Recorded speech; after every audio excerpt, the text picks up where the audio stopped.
Welcome back to Solynod Hex, everyone. Today we are holding session number 455, and today's session is sponsored by our generous donors and patrons. Thank you very much, donors and patrons, for your generous donations and pledges. We wouldn't have dynamic lighting without you. And some pretty key tokens, especially in our next story arc.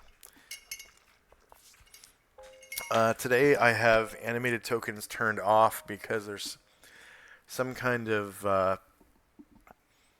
update or something going on with Roll 20 where the tokens are kind of misbehaving, and I have to turn token animations off and then on every time I turn a page lately. So when I go to a new map, which is kind of weird. So I just turned it off. Um, so no animations today. And players at this time, if you haven't already done so, go ahead and add 455 points to your player character.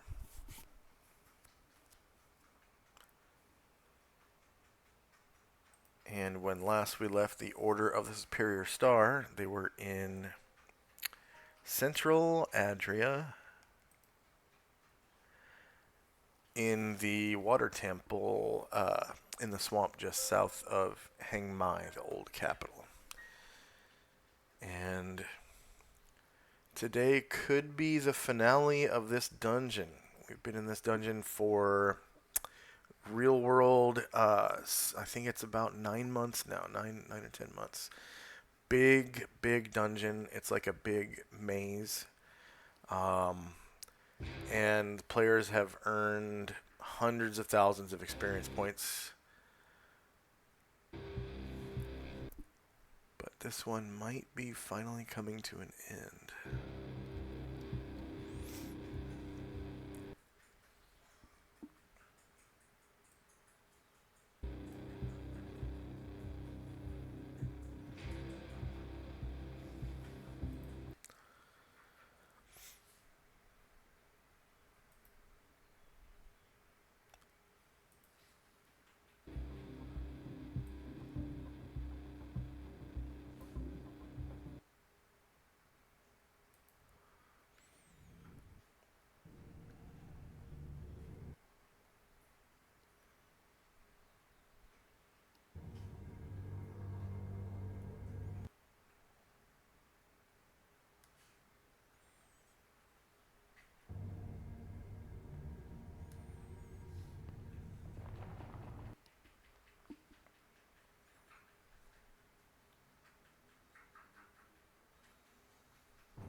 And the player characters are down in here.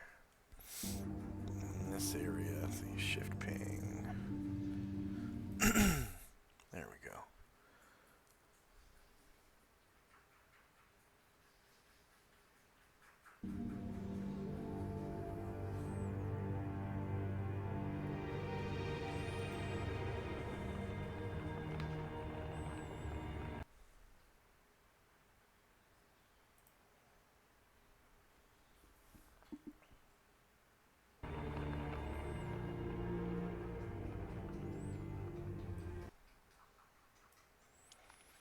And it looks like we had just finished a fight with some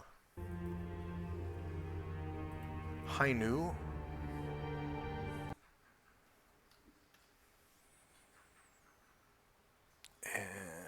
see, I think it was Ashriel that landed the last blow. So that means first up is Shandrak and Company.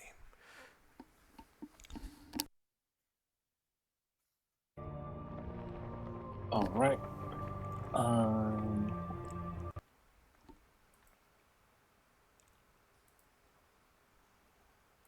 So let's see.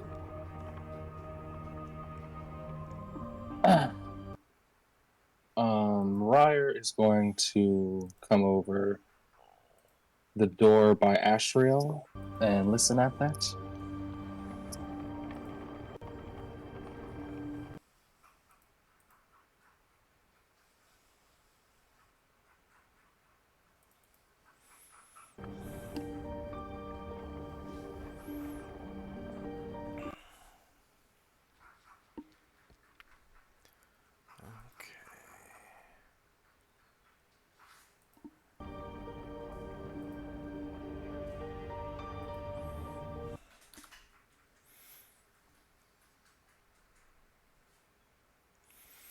Alright. On the other side of the door, you hear the very subtle sound of bubbles popping in water, like soap bubbles.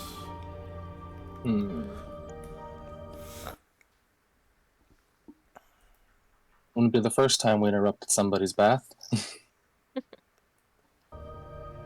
So first, Shandrak and Erdrin Featherfoot further inside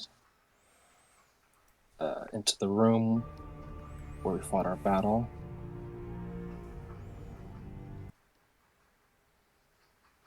And then Ryer will try the door.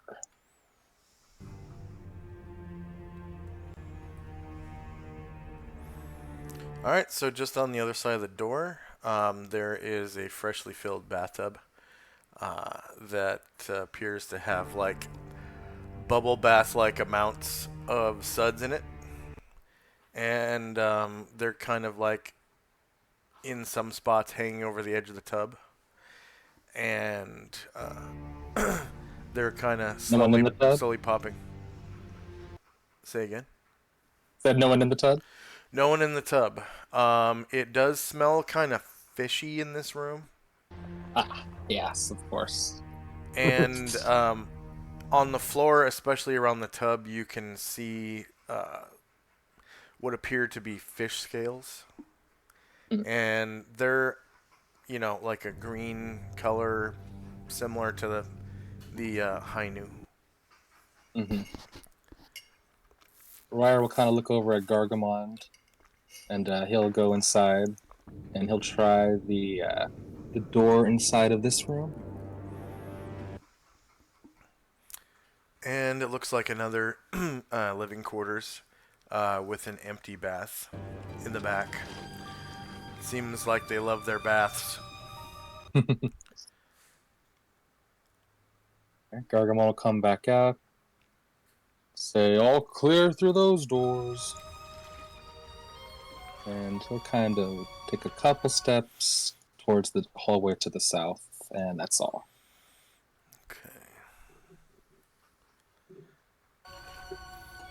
Okay. You can see where they might have been getting their water from. This, like, trough-like depression in the floor seems to be flowing with water.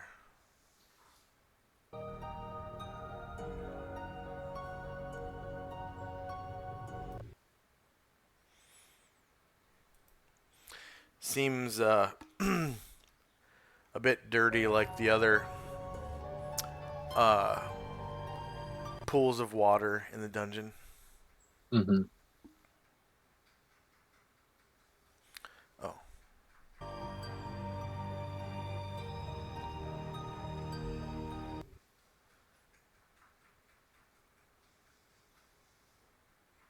There is supposed to be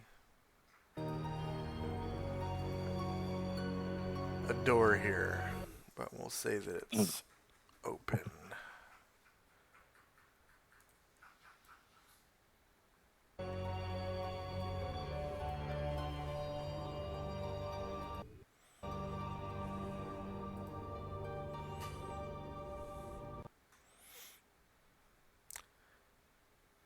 And you can see that this hallway is lit by a campfire-sized brazier.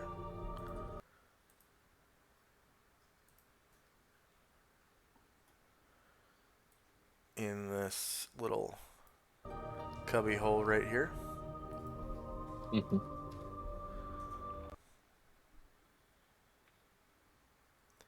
Anything else for Shandrak? That's all. Okay.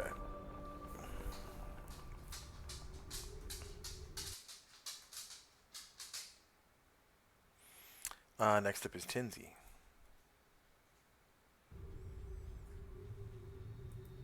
Okay.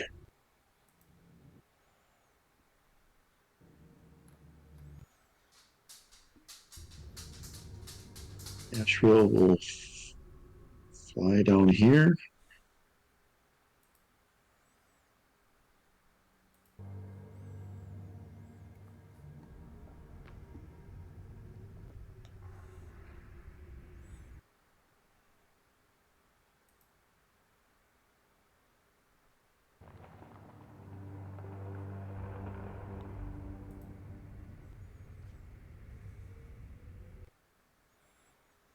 Here. And he will stop.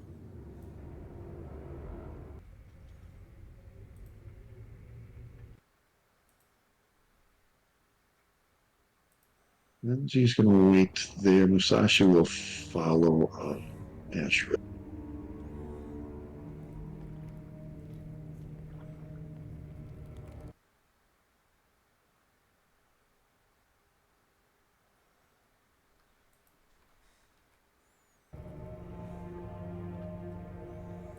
And that will be it for us. Okay. Next up is Asher. Kind of hearing the battle die down and seeing people filter that way. My people are going to head that direction. Asher and Bombosa are going to attempt to featherfoot that direction.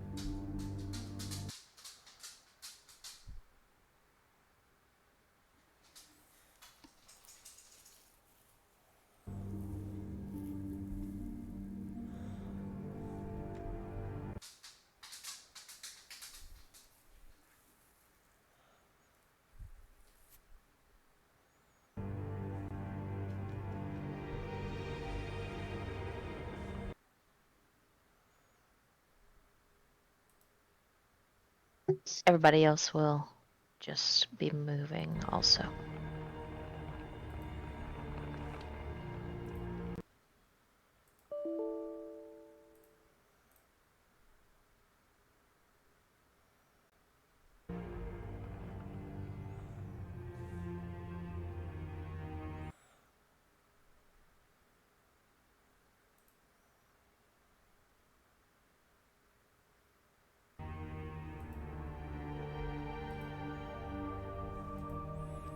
Alright.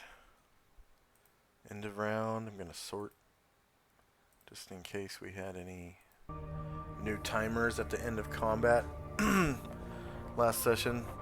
Anatar has cast Fly on himself. Has 113 rounds left at the end of this round. Jim's Locate Object spell is still running, has 90 rounds left. Shandrak's Staff Enlarge on Brine Druid, 41 rounds. And then on Ashriel, 39. And on Gargamon, 37. Time now is 4:32 a.m. September 22nd, 11 AE5.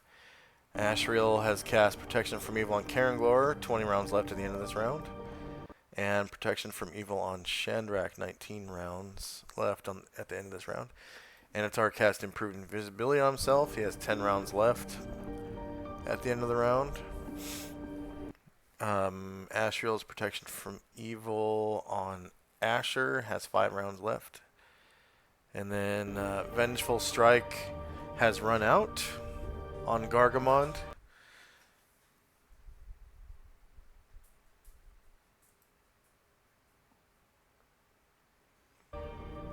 As has Chandrak's Staff Enlarge on Asher, so Asher is no longer a large creature.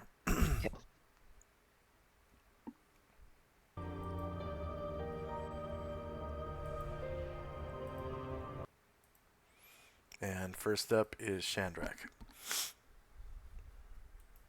All right.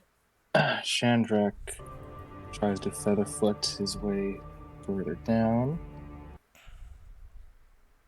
Oof, luckily has room. And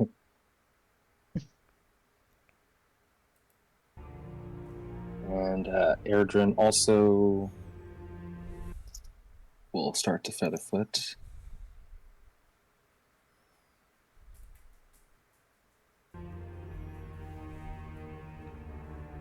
And I'll start moving Briar and Garg some more.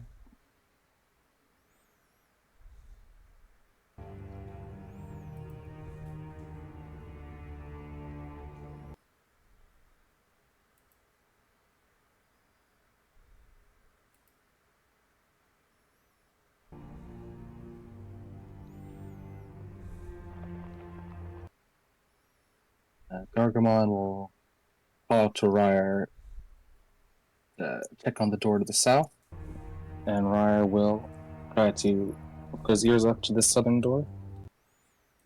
All right.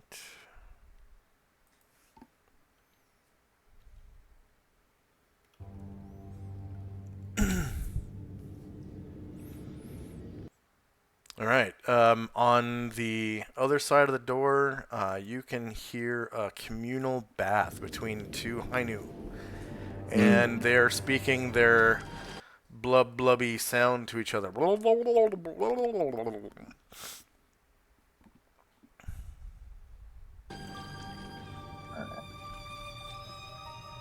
will kind of come back to the intersection where most of the people are, and he'll whisper, "More fishmen to the south." Right. And that's all for me. All right. Tenzi. Tenzi will move to catch up with the group.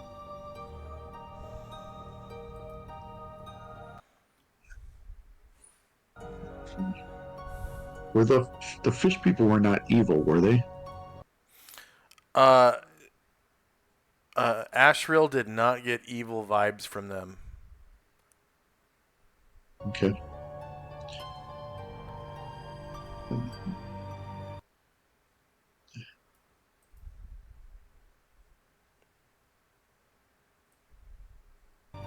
And I guess Asher will just come over and open this door to the east.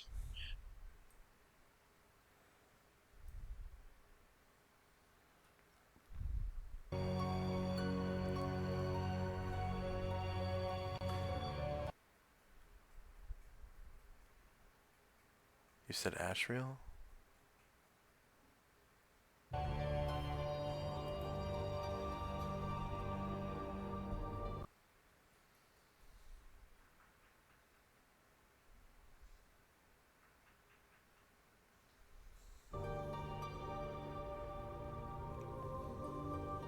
Ah, okay. So inside, you can see a rather large, round room, and it looks as though several Hainu are having like a town meeting or something. There's one kind of standing up on an elevated platform, and he is speaking to several other Hainu who are listening to him in a aquatic language that you don't understand. Astral can speak with them telepathically. Yeah. Okay. So,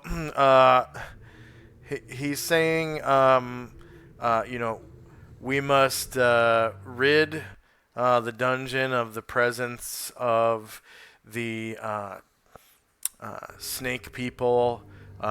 Their evil presence is not wanted in our home, and they don't belong here in this peaceful place of elemental water.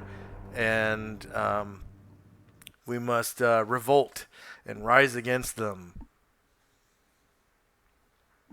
Um, Asheville will communicate with the leader, saying that he and his companions have eliminated most of the Yanti from this temple already. But if the of his people want to help, they are welcome to join us.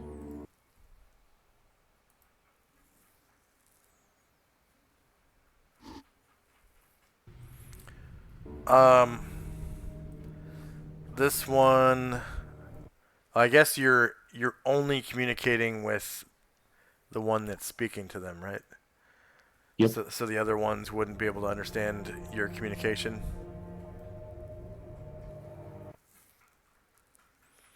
Yeah, I would guess not. Okay.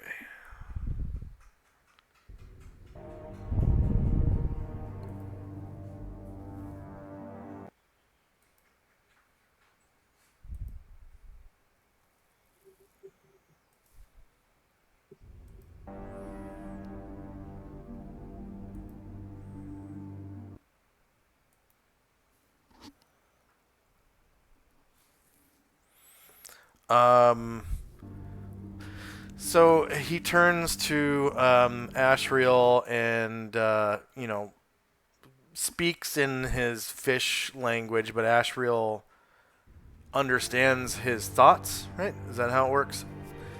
Yeah.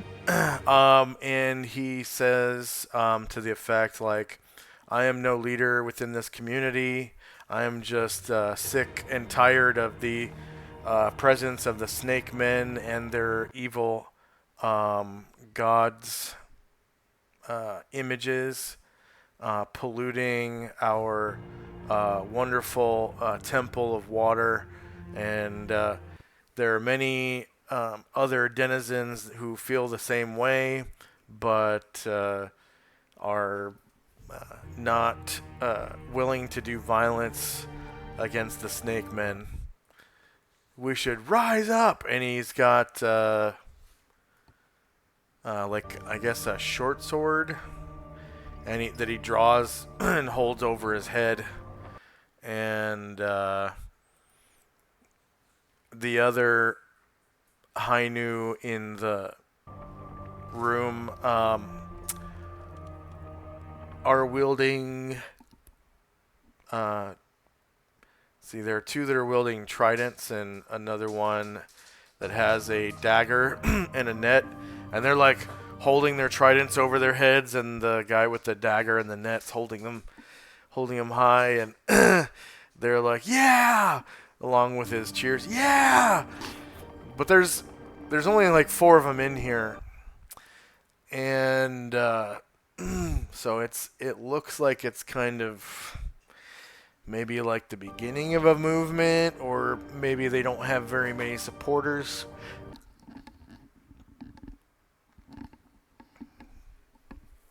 Then Asheville will speak to the person who's been doing all the talking so far and say, "You are free to move about.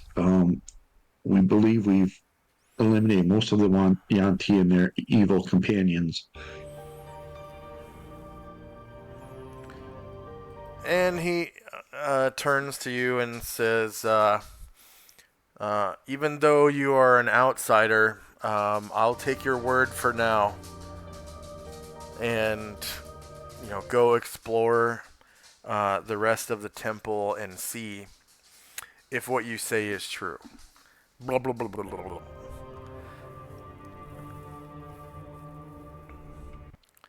And he turns to the other 3 and says, blah, blah, blah, blah, blah, blah, blah, blah, but he means, come, brothers, let us unite our tridents and explore the dungeon and see if this angel's words are true.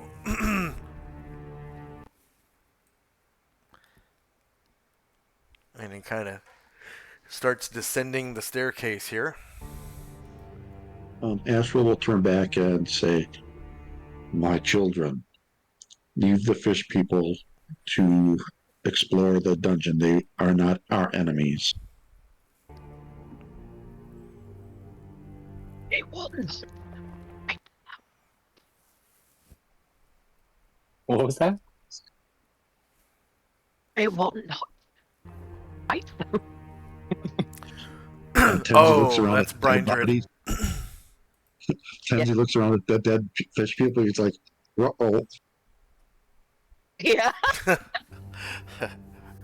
Oops. Quick, hide the bodies. Throw him in the pool. Anybody like smoked salmon? He's just more than willing to lie about who killed them. Unfortunately, he's not willing to do it. Brind- Yeah, Brindred, you like sushi, right? I know. All right. Anything else for Tenzi? That's it for us, yeah. All right. Asher. Okay. So hearing that,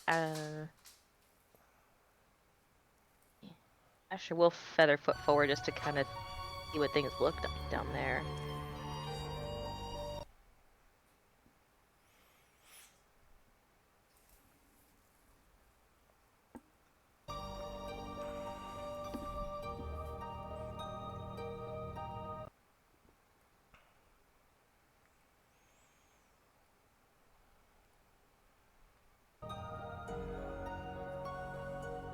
We'll kind of look down this hallway.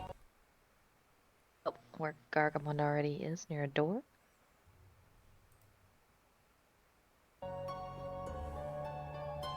She'll get that far.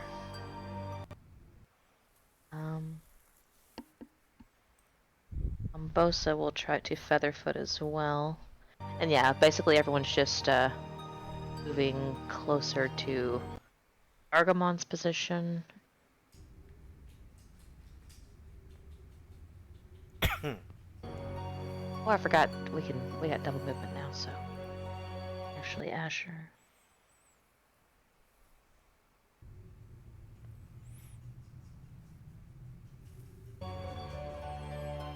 Asher will actually go all the way up to this door and listen at it. Okay.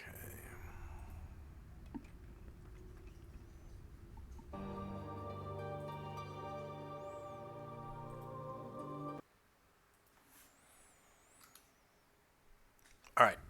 On the other side of this door, you hear the sounds of a communal bath between two creatures that are obviously Hainu because you can hear them conversing in their aquatic fish speech. Okay.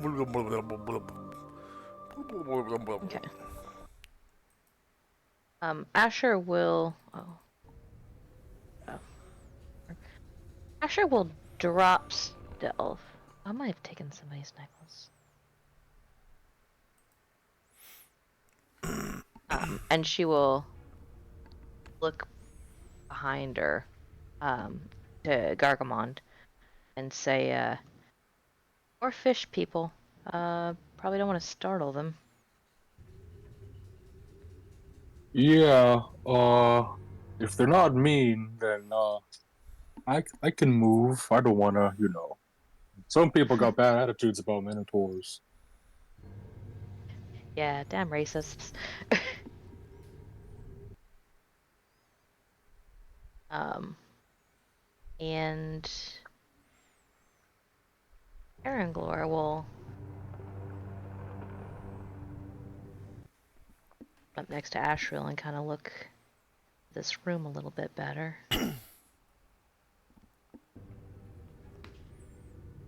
and sees a door. Is perhaps we should explore further this direction?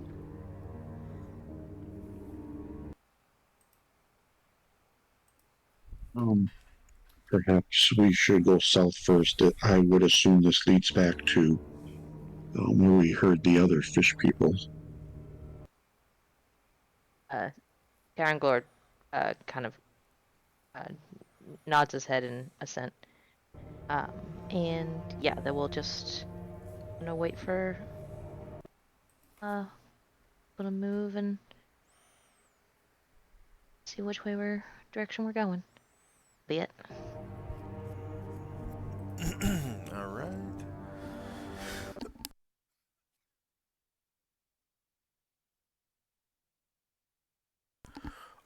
Oh my. Thaco Tuesday and Watcher Pants are in chat, and Thaco Tuesday has redeemed 50,000 gold coins and granted a wish to Tinzi. Okay. Who must immediately make a wish.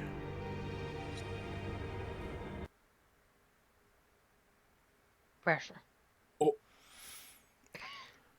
So I just want to remind you, you can wish for a magic psi, but I do have to roll randomly for the power of the magic.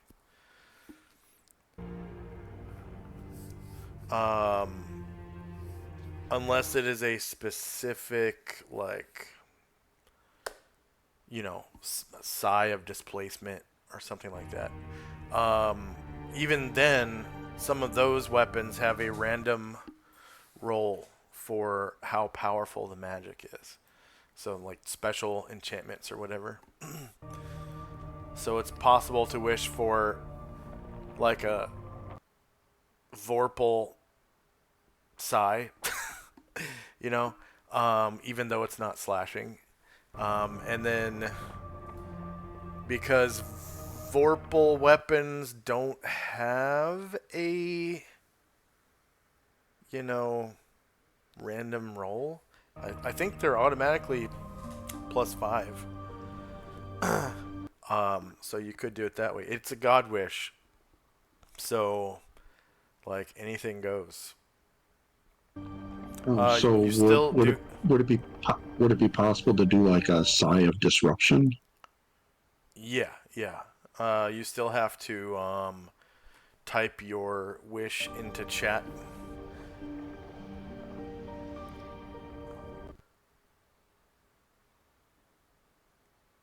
Sigh of disruption.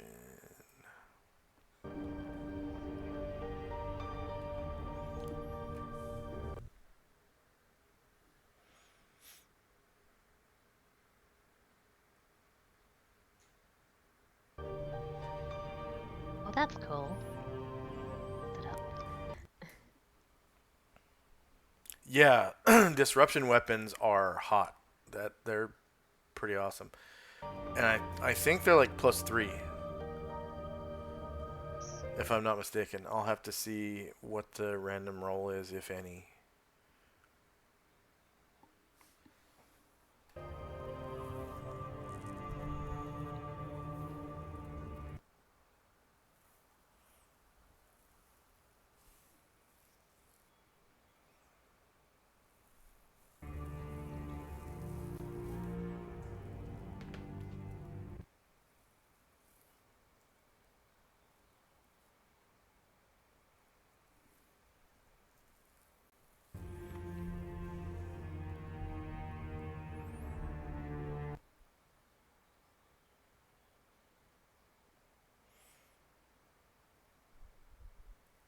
All right.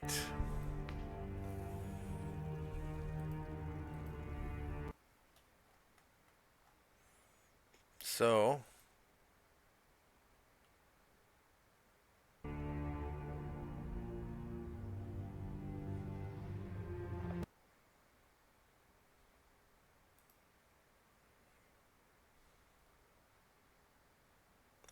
The avatar of Ushas appears before Tenzi. Hmm.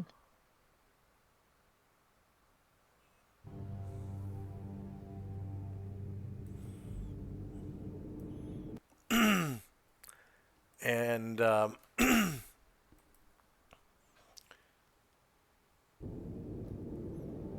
says to him, you're my greatest servant. What is your heart's desire? And Tenzi holds up the sai in his right hand and asks Ushas, please make this weapon able to help drive out the undead by making it a sai of disruption.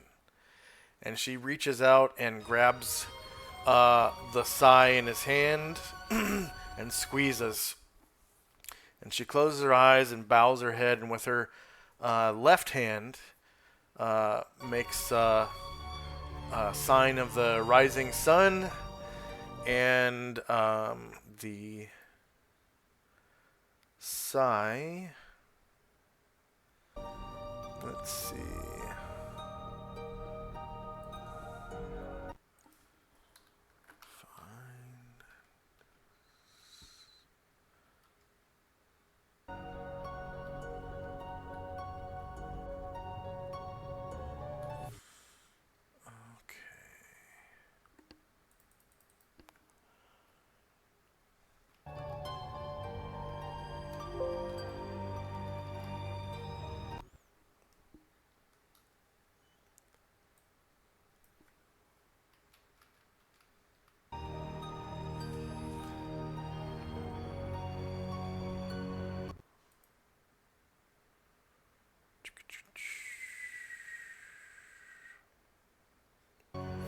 The sai begins to glow with a golden light.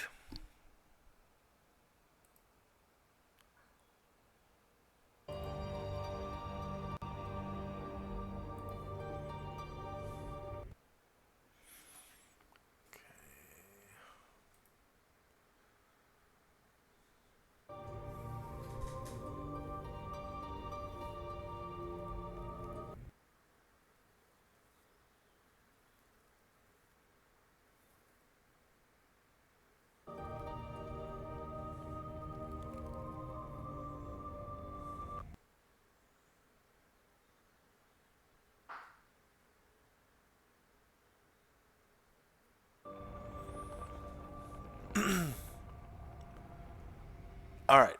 The effects are thus. So the sai becomes a sai of disruption, which is similar to a mace of disruption. This appears to be a sai +1, but it has a neutral good alignment. And any evil character touching it will receive 5d4 points of damage due to the powerful enchantments laid upon the weapon. So when fighting evil creatures, it's supposed to do 5d4 damage rather than psi damage. And it's, +1 to hit and damage. So, 5d4 +1 damage. If the Psi of Disruption strikes any undead creature or evil creature from one of the lower planes, may utterly destroy the creature. Skeletons, zombies, ghouls, shadows, wights, and ghasts, if hit, are instantly blasted out of existence. So that's undead of up to, I think, 6 hit dice. Wights, I think, are 6 hit dice. And then other creatures roll saving throws as follows. Wraiths have a 5% save, mummies 20%, specters 35, vampires 50, ghosts 65, liches 80%, and other affected evil creatures being, fiends, devils, demons, whatnot. They have a 95% save. That's deeply cool. Yeah. So they have to be extra planar or undead for it to be blasted out of existence. Extra planar and evil, that is. So any lower, it says evil creatures from one of the lower planes. So that's like all the fiends and whatnot. But that also includes stuff like, hellhounds and nightmares and stuff like that. Um, Even if these saving throws are effective, the Mace of Disruption scores double damage upon. Oh, okay, double damage. Okay, so the 5d4 damage. 5d4 damage is if an evil creature tries to pick it up. It will do double psi damage upon undead or lower planar creatures. With twice the damage bonus. Wow. Okay.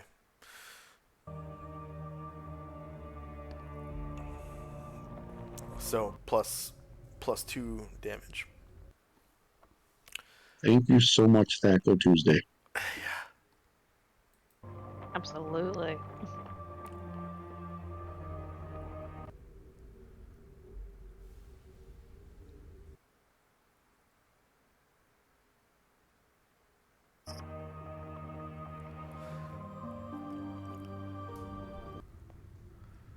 Okay. All the piece of characters have a magic word. Yes, they do. Yes, they do. Tinsy was the last one. Because it's hard to roll magic bludgeoning weapons. So like most of the weapons that I've rolled in Adria so far have been types of swords like wakizashi, katana, that darn den, the nodachi. There's been probably I want to say close to like 10 katana so far, and like maybe 15 katana and 10 wakizashi so far, and then the darn den and the nodachi. But bludgeoning weapons on the treasure tables are kind of tough. Like you have to roll a certain percentage to get the I think the second weapon table. That's where all the bludgeoning weapons are. The first weapon table is like, magic longsword 70%, and it kind of goes from there. And the second one is like ammunition, and which is a big chunk of it, like a huge percentage is arrows, crossbow bolts, and bullets. And then there's like a couple maces on there, warhammers and whatnot. Probably the easiest way to get bludgeoning weapons, I think, is by defeating NPC parties, because they have a slightly better chance of having magical bludgeoning weapons than you do of getting magical bludgeoning weapons off the treasure tables. So, but congratulations on your Sigh of Disruption. I'll have to go Happy for in you. and code that on your sheet. Yeah, I'm working on it right now. So it should be kind of similar to the Flame Blade, where there's instead of optional bonuses to hit, there would be optional damage categories. Either, what is it, 1d4, 1d4 plus 1, or Or I could just put 2 entries on the table, one for normal, one versus evil. oh yeah, okay, yeah, true.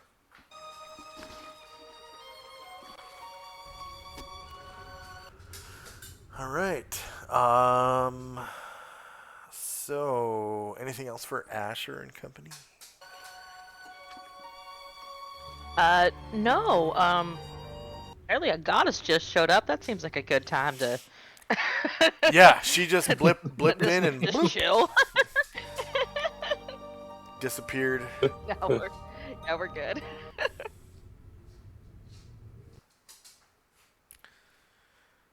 Okay, so end of round. And we got spells and time.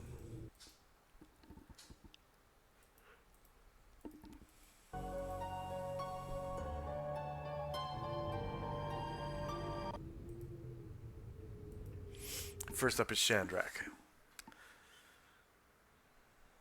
So Gargamon will make himself sparse from the new door as to not reduce the chance of scaring any more High Nui. Then Shandrak will Featherfoot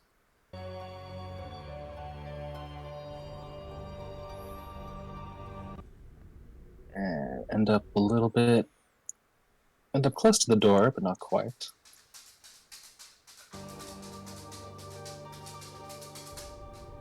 And same for Airdrin, he will Featherfoot and end up next to Brian Druid. And then Ryer will kind of look over to Asriel and be like, well, these fish people seem to understand you, and so you want to try to, you want to be the one to open the door on the south, Asriel?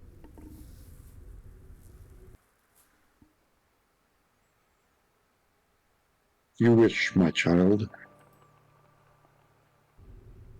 You're able to charm him before, so, you know, you got that golden presence about you. And he nods. And Ryer will, he'll just stick where he's at. Alright. The group of 4 Hainu kind of squeeze past you guys and head north through the tunnel from whence you came. Whoops.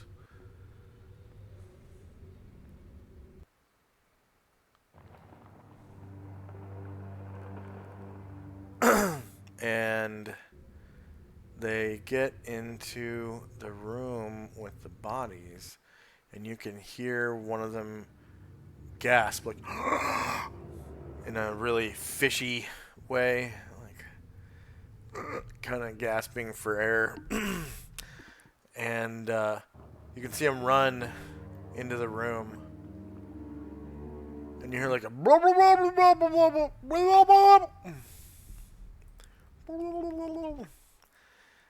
And momentarily they just kind of have like a hubbub between them. And they're kind of kneeling down. Tenzi can see him. He's right there. They're kind of kneeling down by this corpse. And the leader... Let's see... Or not leader, but the spokesman.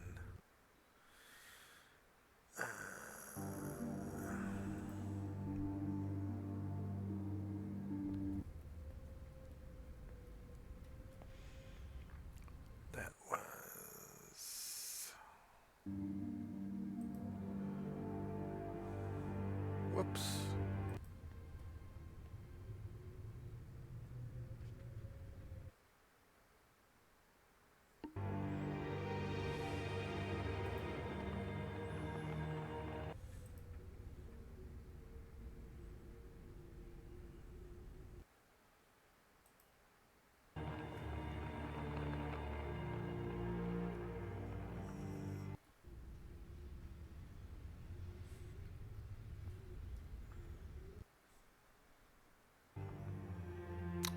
The spokesman says something in their fishy language to the others, and they kind of look at Tenzi and back away real quick. and they flee off to the west.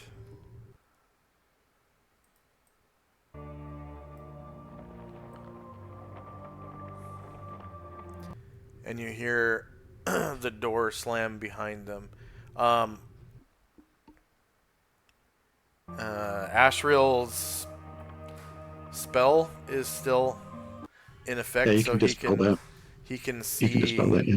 Okay, he can see them shut the door behind them, and then so he dispels that.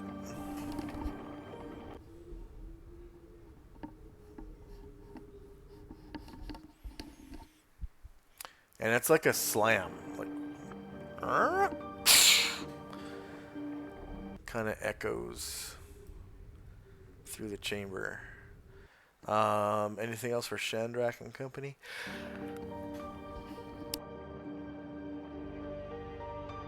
Um. Yeah. So Gargamon would have seen some of that. Looks like. So Gargamon's going to kind of come on up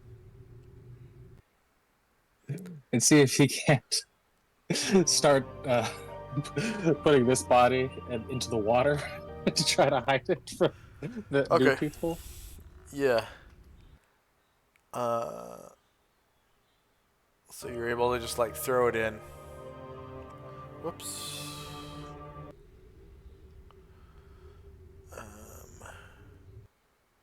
Argamon, Oh, I think they're way. on to us. Well, maybe the others won't, will still be friendly. At least not hostile.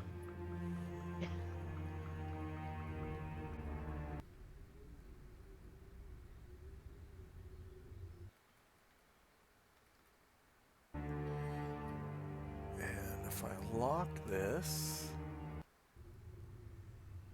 lock position, back,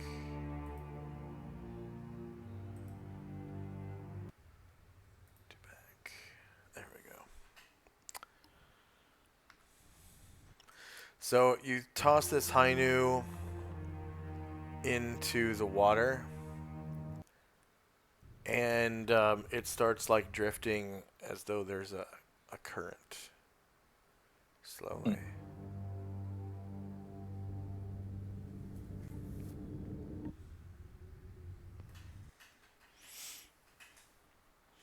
Anything else for Shandrak and company? That's all. Alright. Tinsy.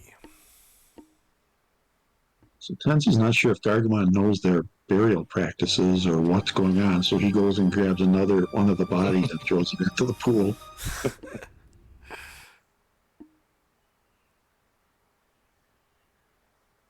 Alright. Grab this body and then kind of just drop him in the pool here at the nearest spot. And it starts kind of drifting too, as though there's a current.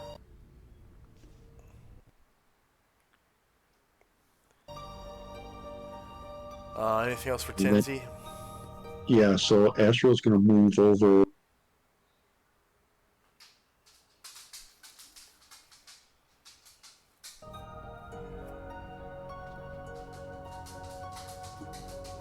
He sees Asher by the door and asks if she had heard anything. Fish people this way. I hear you're a wonder with them, so I was waiting for you.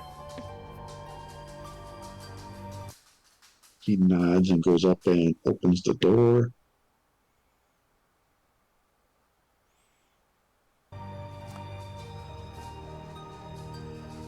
And two fish people are taking a bath. These Hainu are armed.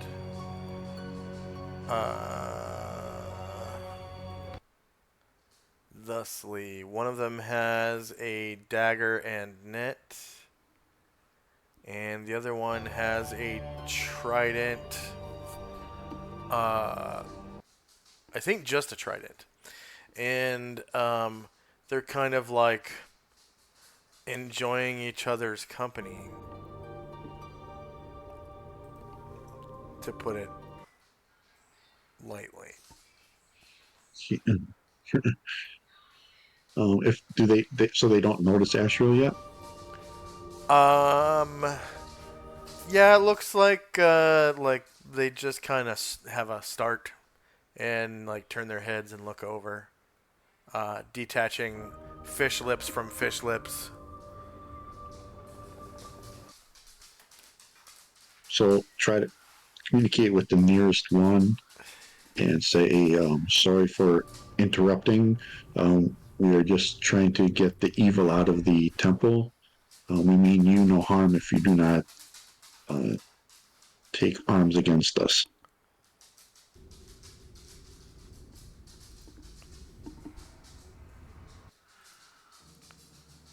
Alright. Whoops.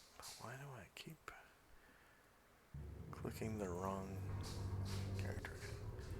NPC.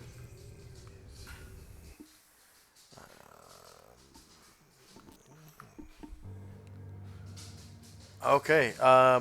They both get big smiles on their faces, and they say blah, blah, blah, blah, blah, blah, blah, blah, and they like give the universal hand wave for you to come into the room. Right. Um, I will. I'll go up to the next door, thank them, and say that we've freed some other of your companions already. Um, is is there anybody behind this door?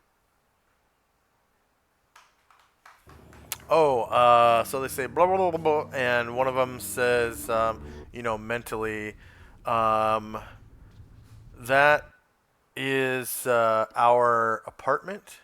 Um, we have fresh water and treasure beyond that door. Please help yourself to the treasure.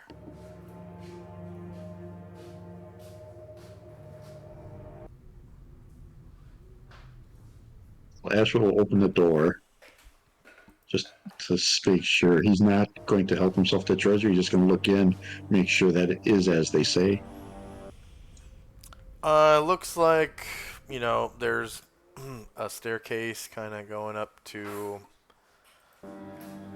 um, a raised area, and there are two doors uh, opposite the door you just came through. And then over here on the right, there is a another door, and then the room kind of curves around to the southwest, and the wall is blocking your view. Yep. Musashi will come down, and then that'll be it. Oh, Thaco Tuesday cheered 100 bits. Thank you very much, Thaco Tuesday. That's like $1 in bits. Wow, thank you. Thank you so much. Okay.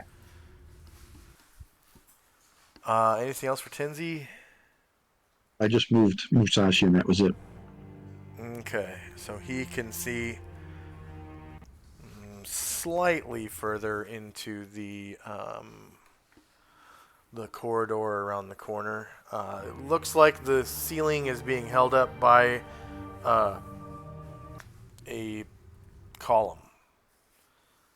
Probably because there are two levels in this room. So the ceiling is 25 feet high.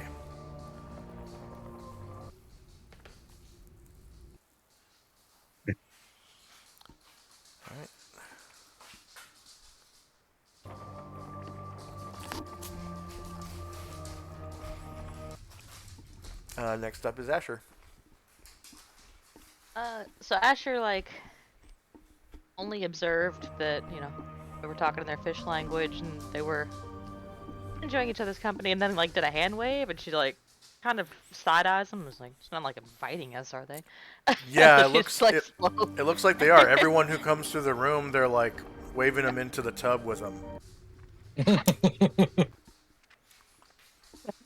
And they're looking at each other like kind of disappointed, like, why is no one joining us in our bath? And they keep hand waving you guys up. Asher kind of looks over her shoulder, uh, and doesn't see Jay, but she just kind of like winks at him, but she and smiles, but she keeps walking.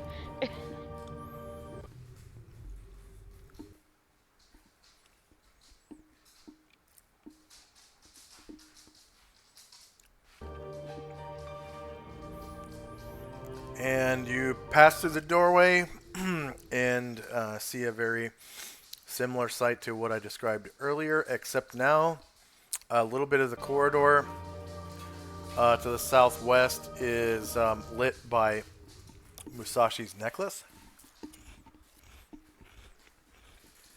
And you can see the pillar that's holding up the ceiling. And as you advance, you smell the fishiness of the Hainu's apartment. Definitely some Hainus have been in here, spending some time in here. And as you approach the southwest corridor, you can see a treasure trove in the small room beyond. She doesn't know that they've been invited to partake, so she's kind of like looks at Asher and says, "They have treasure." My child, they said that we were welcome to their treasure, although I will not. I will advise Tenzi, and we will not take a share. Asher shrugs and says, "I'm liking these guys more and more," and she'll at least go and kind of look at what's there. All right.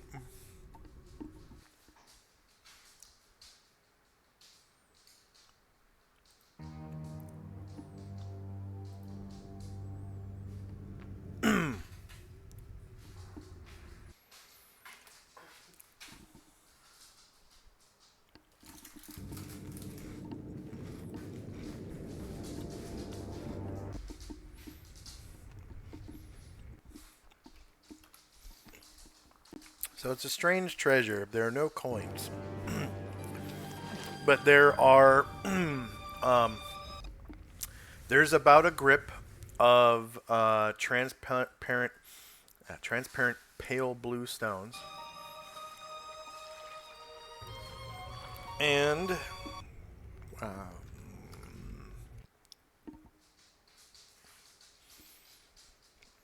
six tents. They're large tents. So, you know, big enough for Gargamon to sleep in. And you can see that there is some painting depictions on these tents.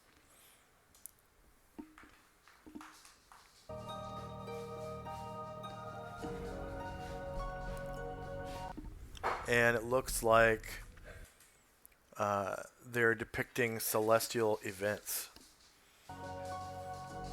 So possibly sunsets and sunrises and stars, constellations, pictures of eclipses, both lunar and solar, and whatnot.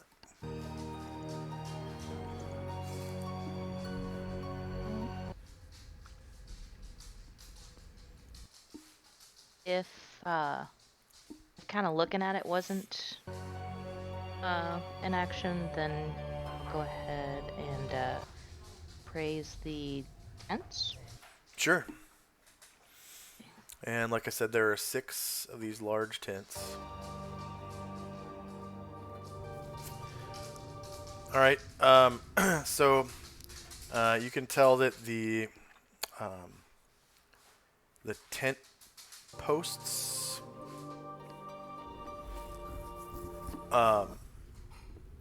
have caps of sterling silver.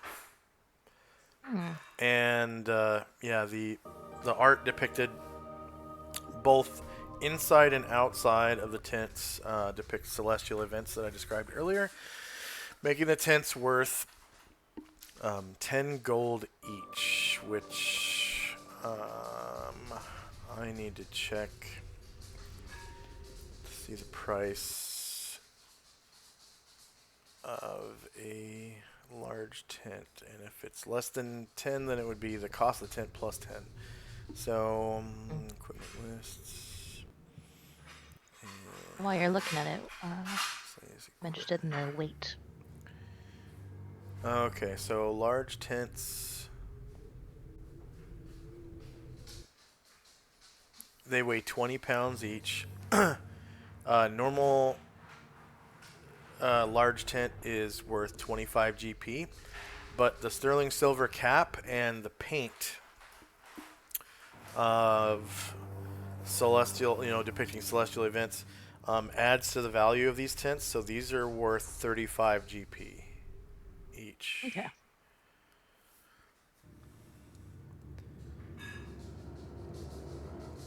And like I said, they're 20 pounds. And since the only other person in the room is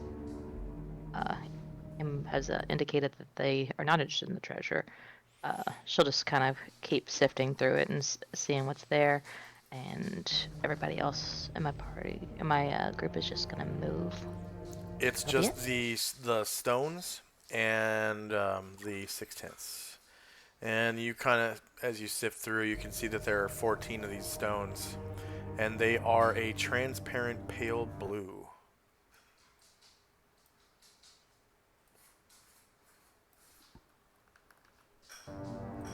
You said there's 14. Yes. I'm just gonna move people, and that'll be it for my turn. All right.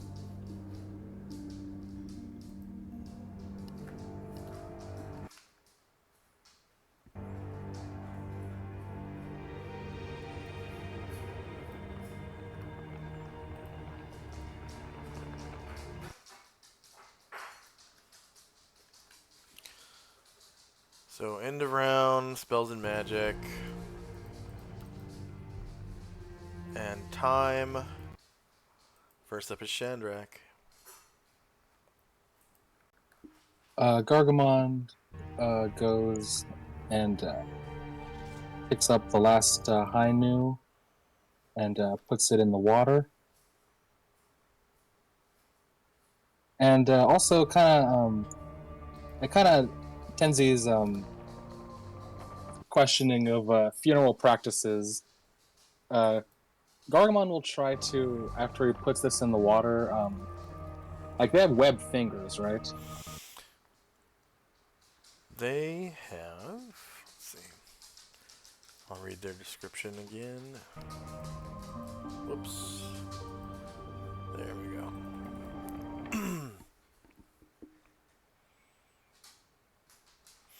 They're humanoids. Their lean, solidly muscled bodies are covered with soft fur in shades of green, blue, and yellow. They have webbed hands and feet with short, blunt claws extending from their fingers and toes. Okay, yeah. Bony ridges encircle their sunken black eyes. Rows of thin gill slits extend the lengths of their necks. Hainu. Okay, yeah.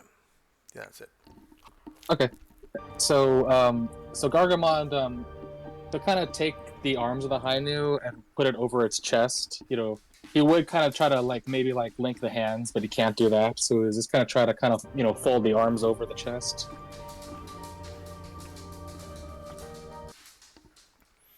All right.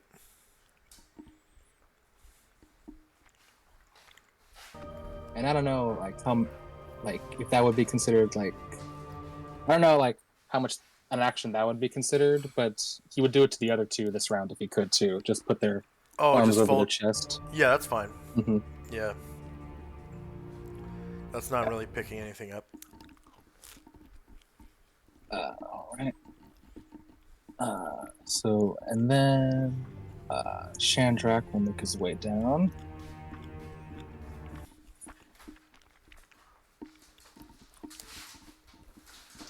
And yeah, he doesn't have really much room for feather footing, so he's actually gonna break stealth just so he can walk normally.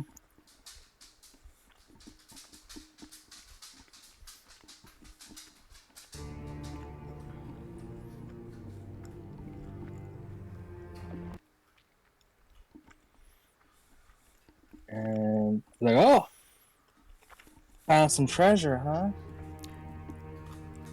Asher says, yeah, we got these stones that I haven't got a chance to look more closely at. And these tents, they seem to be worth about 35 gold apiece.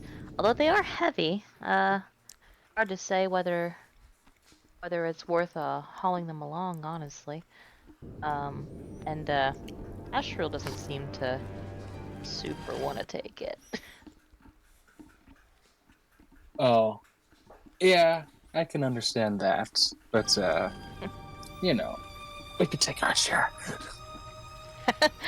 Asher winks at him. But she kind of like motions to the tents, and it's kind of like shrugs the shoulders, like, Yeah, 35 gold. Not, it's pretty good. Do you think you would have room to carry that, Brian Druid? Brian Druid, kind of like is rummaging in his scales, almost as if he's doing like inventory. And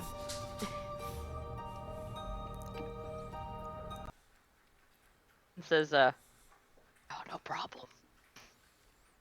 Yeah. Oh, okay. Well, if it's no problem, then might as well. They're worth a pretty good amount together.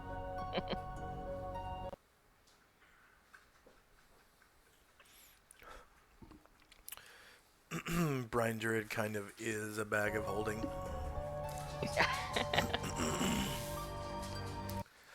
Anything else for Shandrak and company? I'll also have Ryer come over, and he'll try to appraise the gems. Sure.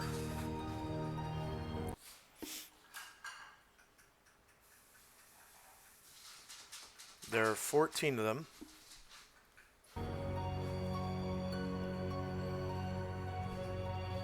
Oops. And they are blue shale. Not really sure what the value is. Okay. Yeah, so Ryer will share that. So definitely blue shale.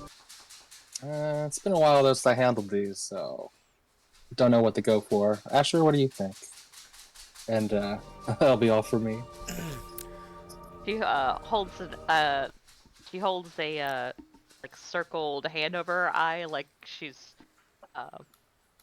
she's miming one of those jeweler glasses. I'm like, looking at it. All right. Tenzi and company. When Tenzi sees Gargamon fold the arms of the Hainu, he will do the same to the one he just put into the water. And down south, Asheville will go to this door and he's going to just open it.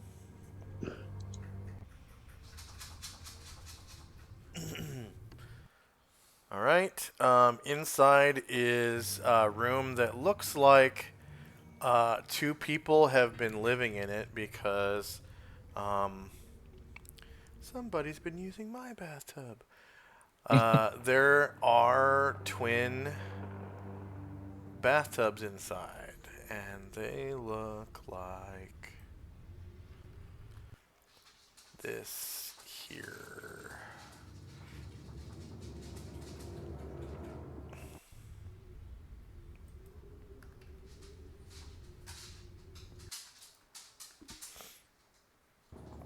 Yay.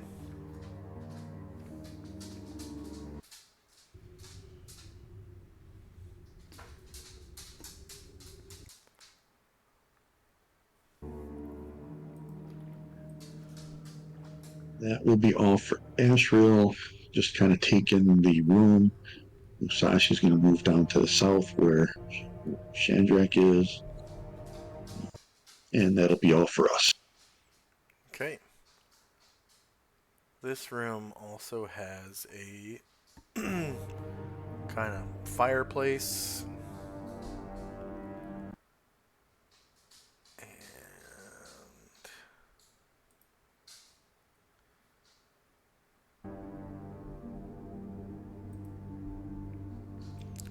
there is a campfire-sized fire lighting the room. Whee!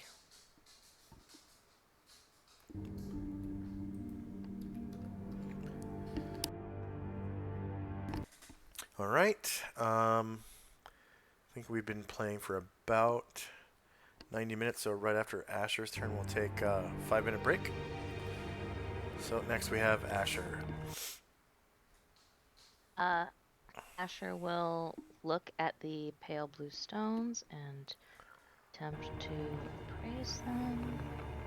Okay, there are 14 transparent pale blue stones.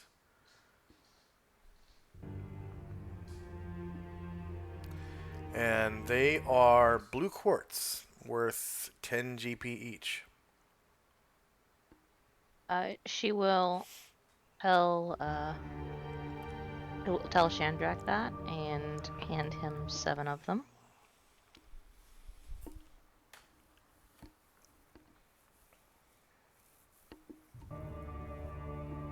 Thank you very much.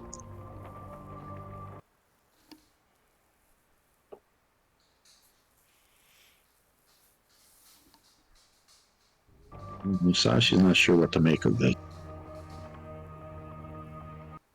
Oh, sorry. Actually, I misunderstood.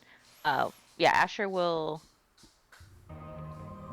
divide it into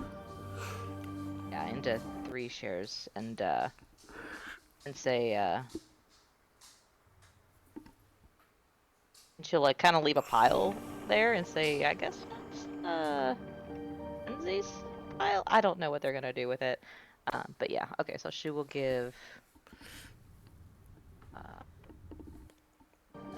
Everybody gets 4. My bad. No worries.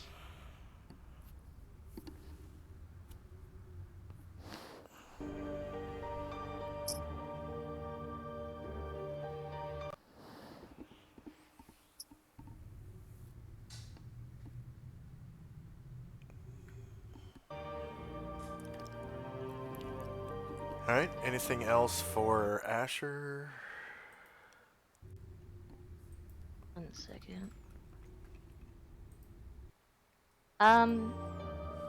Yeah. So. Ambosa, I forgot to say feather-footed to his current position last time. And he will try to featherfoot toward the southern doors now.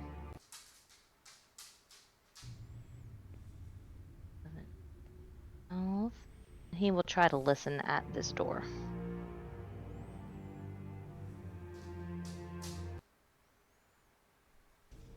And Brian Druid comes over to the treasure and starts stuffing tents in his scales.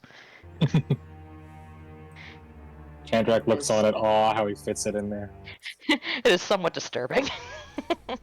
It's almost like he's impaling himself, but nothing bad happens to him.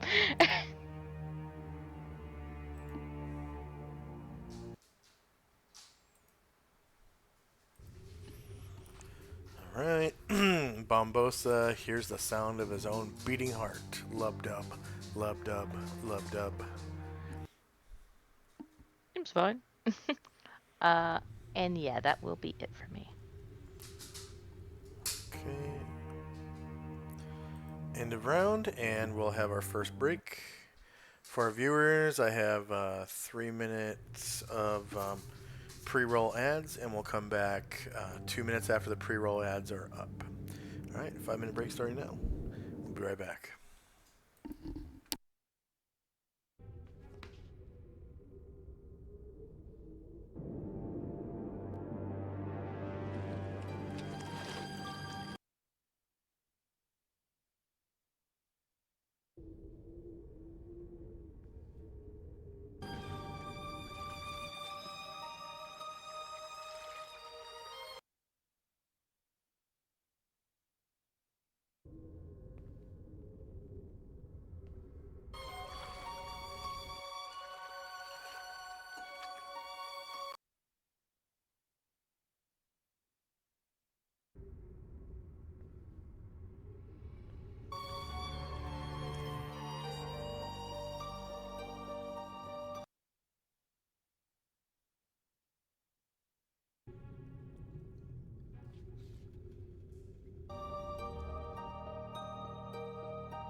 And we are back.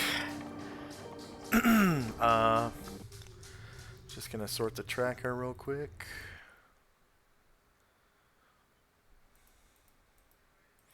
First up is Shandrak.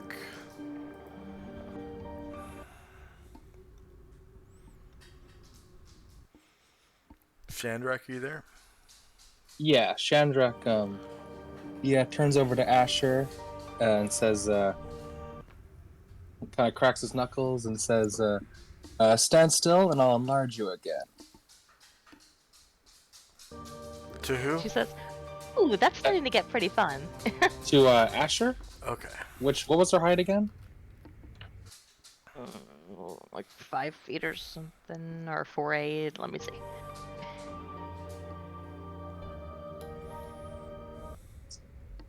Oh, 5'2".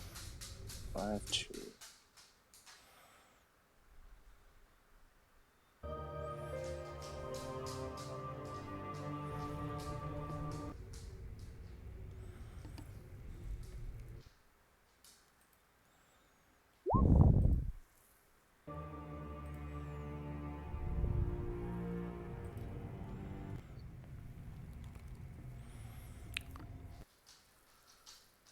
So now she's 117 inches.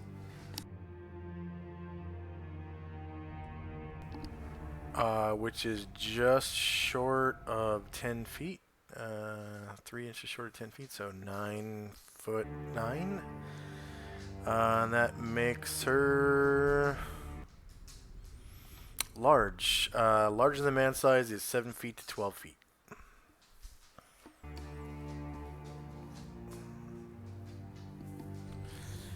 And then... And 45 rounds. Yes.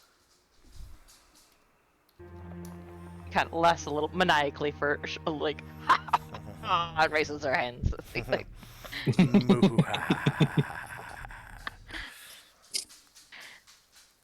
And Briar will come on over and he'll try to listen at this kind of south eastern door.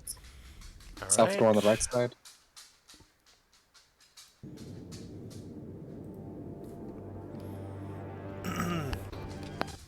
He can hear the definite sound of silence beyond this door. Alright, I'll try that door. And he can see that it is like a storage room of sorts. There are barrels.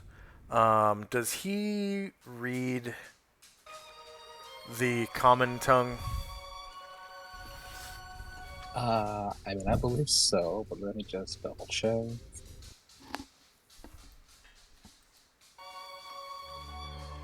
Yeah, he reads common. All right, so these barrels are all different liquids meant for consumption. So one says fresh water, one says sake, one says apple tea, one says soju, which I guess would be the same thing as sake. I guess slightly different. Yeah, all different manners of like ciders and water and Adrian alcohols. Mm-hmm. Different kinds of rice wine and different ciders. Alright. And Ryer will come on out and share that. Just barrels and barrels of drinks.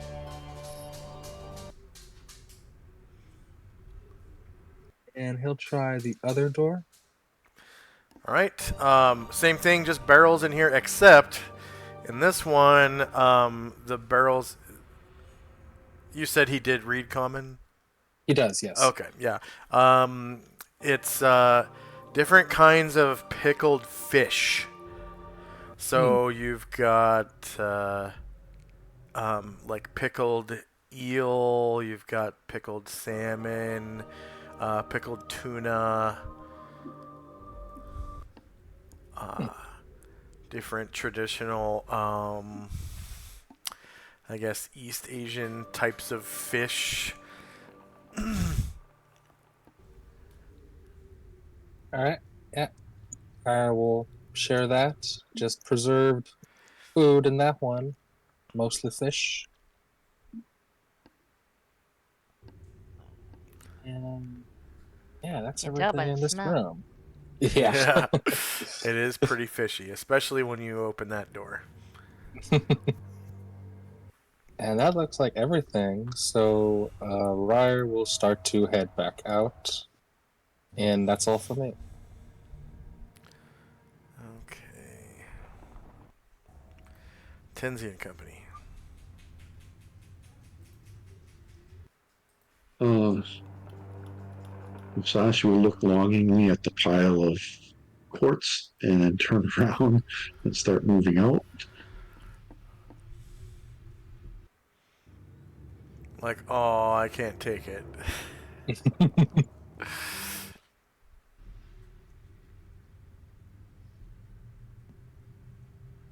That'll, yeah, he's will go to here.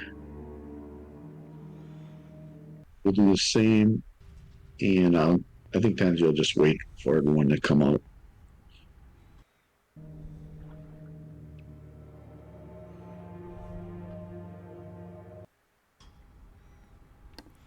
All right, Asher and Company.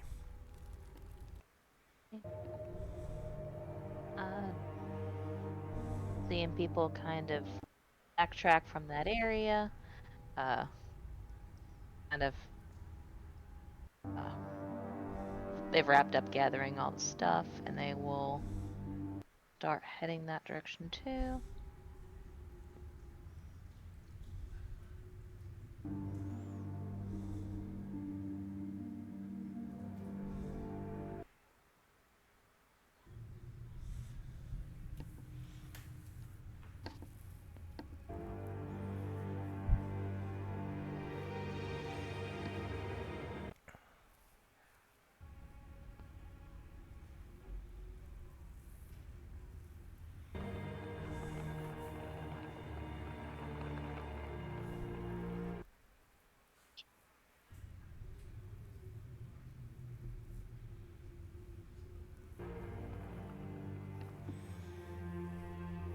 So just movement for Asher and Company. Yeah, I was seeing how far I could get her at a jog, and it's there. Okay, yeah, so I'm just gonna catch everybody up with her. All right, end of round. I'm gonna sort because we have a new timer for Asher's enlarge. Bosa's going to try Featherfoot. Oh, Bumbosa's gonna try featherfooting.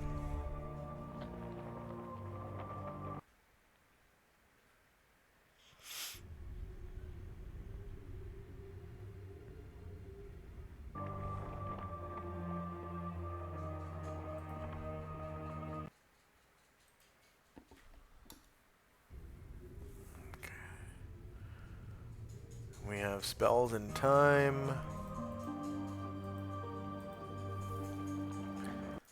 And first up is Shandrak.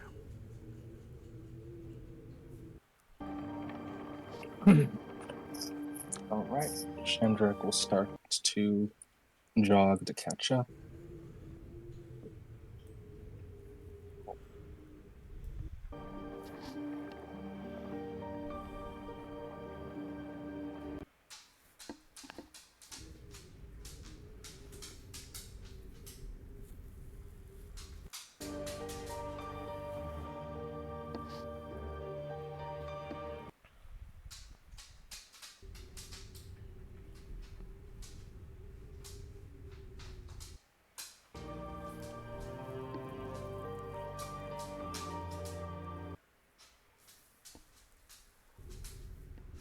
And Shandrak will make it back to the northern room, and he'll say, "Looks like Asher's group is heading down to the room to the south. Do you want to keep circling back, or do you want to? There's a door from the Shandrak points from the east of that hallway. Asher's people are heading over there.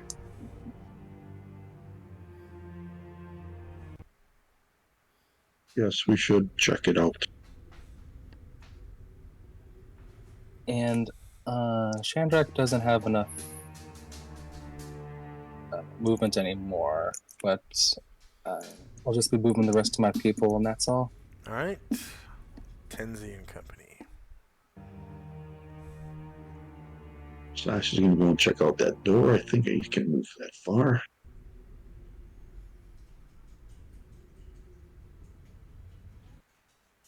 Also, Erdrin, sorry, he's just moving silently east where Asher's group is. He'll stop there at the top of the stairs. I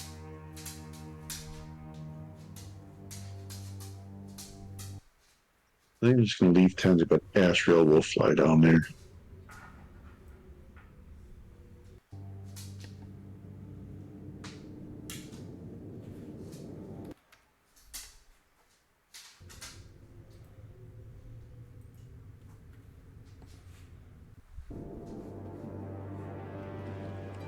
We'll fly up to the door and open it.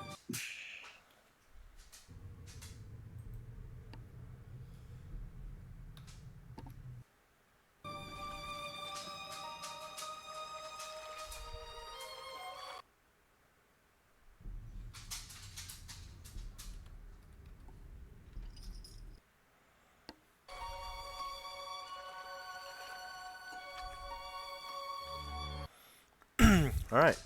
On the other side of the door, you can see there is a 10-foot wide, 20-foot long hallway that leads out into some kind of chamber that opens up.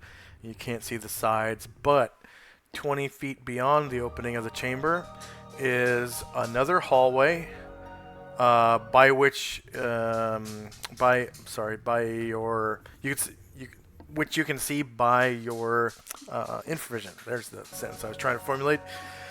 And it is similar to the hallway in front of you, 20 foot long and 10 feet wide, with a gray and green checkered floor. And on the other side of that hallway lies another door. He will fly to the intersection here, and then he'll stop there. Okay. And north of you, you can see that the corridor is lit by campfires, well, campfire-sized braziers.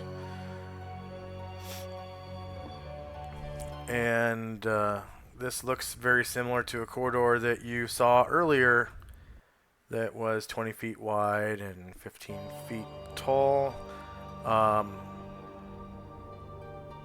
which kind of contained that statue that you defaced and turned into a statue of Isis. To the south Do of I see you, a door that? yeah, to the south of you, you see a double door. Well, a single door that is 20 feet wide. It's I'm trying to cut back on the amount of doors I'm using. So double doors are the 20-foot wide ones. It's just I use one door for it.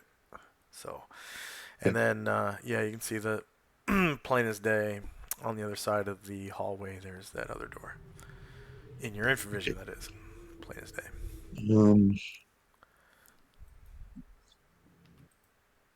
I have Tenzi's going to move over here, open this door.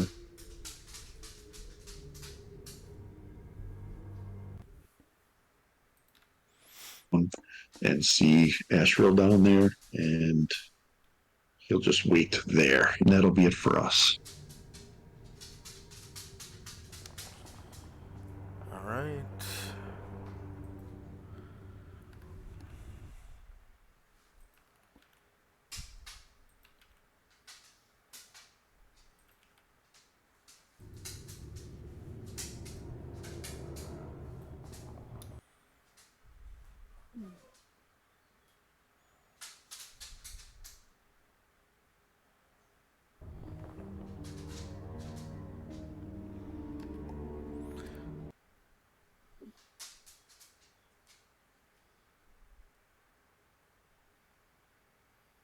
Next up is Asher and Company. Asher will enter the hallway.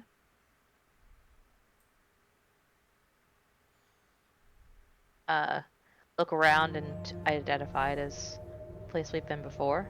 It says, found another way. And she will head over to this door. Attempt to listen at it. Okay.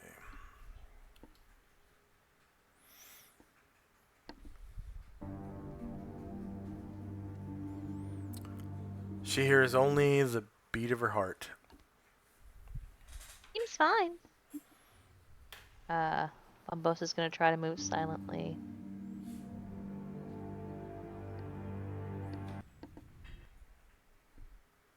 There, other people will start catching up into this hallway.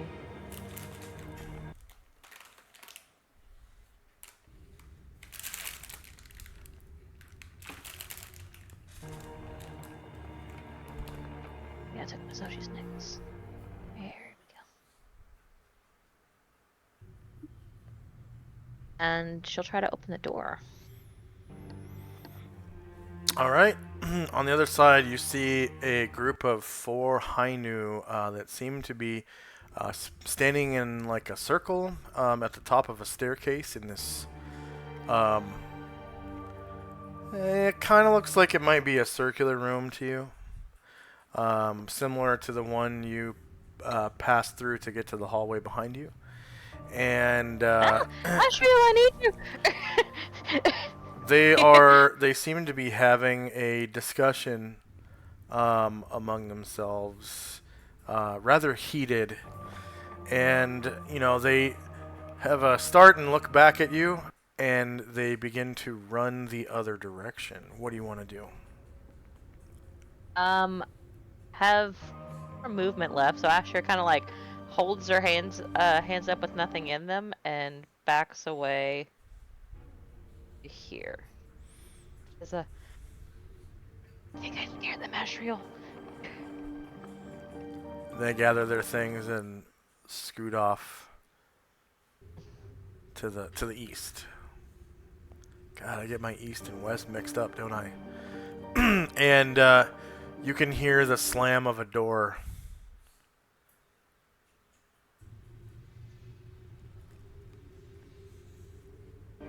Is it because Shandrak made me so tall? I'm very imposing now. And Brian Jared can see this. Okay. As the door opens and then closes behind the 4 Hainu. I have left. If play. That'll be it for my turn. Alright, end of round. And we got spells and time. So Asriel's protection from evil cast on Asher will expire at the end of this round. First up is Shandrak and Company.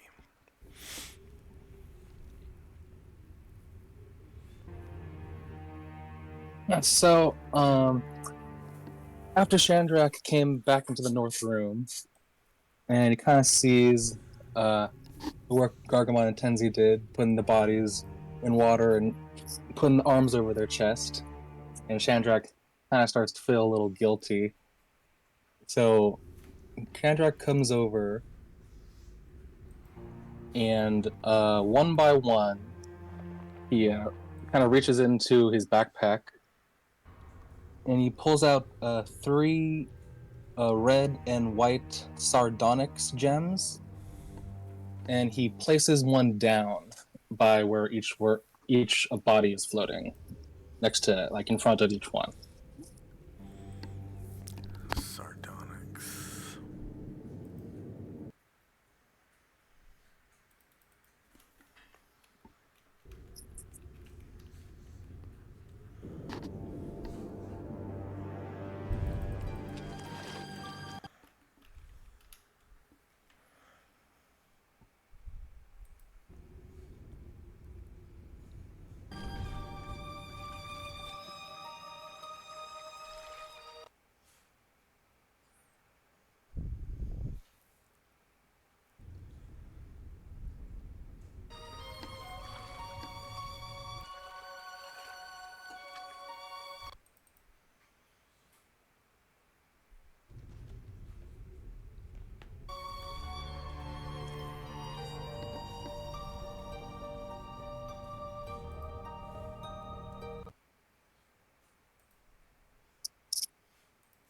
And they're worth 50 GP, if I didn't mention that.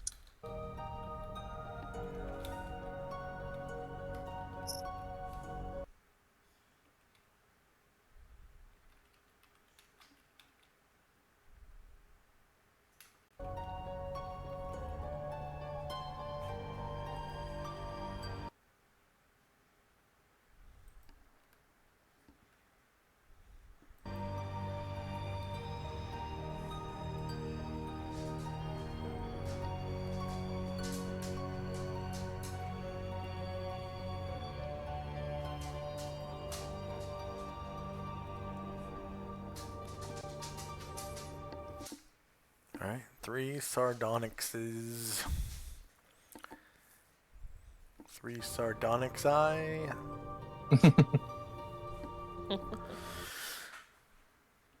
And Shandrak and Gargamon continue back onward. And we see our pals in the south.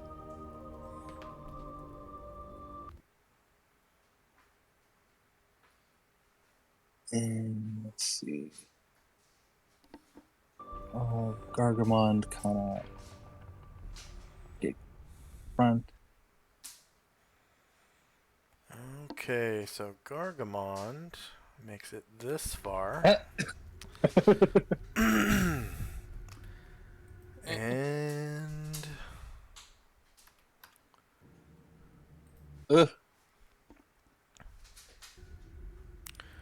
you've triggered a trap. An oscillating buzzsaw trap has triggered. Oh, whoops. 1 second. Let's see. It's back. There we go. Alright. Gargamond has triggered a saw trap. Your turn is over. To avoid, pass a dexterity check or be slashed. If you pass, move forward 2 spaces as you deftly slide over the slashing blade and instant stand back up to your feet. If you fail, 10 slashing damage from a saw trap, which rises out from a thin slot in the floor.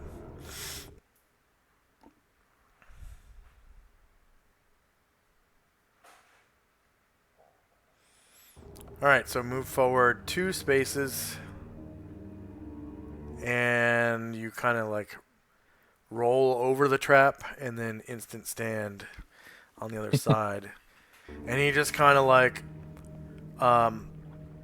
he's wearing plate mail with an open face helm, so he kind of like reaches up with his gauntlet and like rubs some sweat off of his face. And he's like,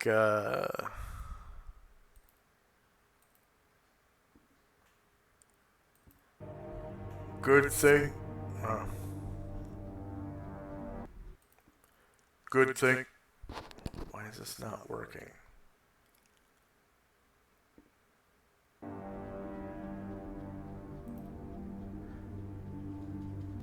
Test. Weird. Normal.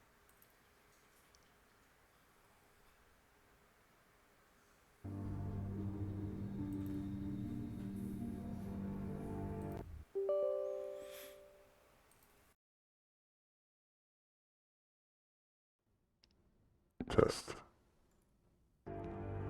Deep voice. Good thing I can think and move.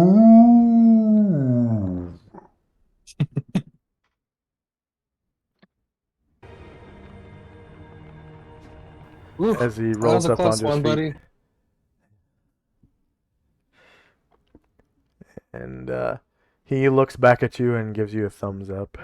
And then faces back towards the way he was marching.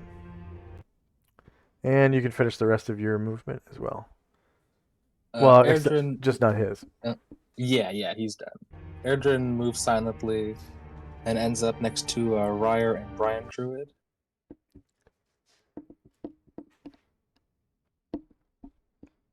That's what the saw trap is supposed to do. Nice.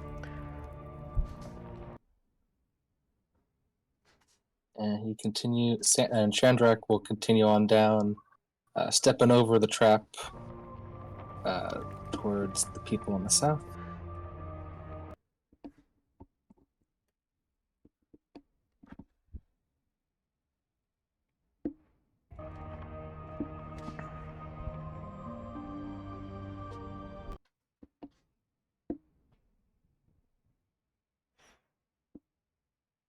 And you see an apparently empty room.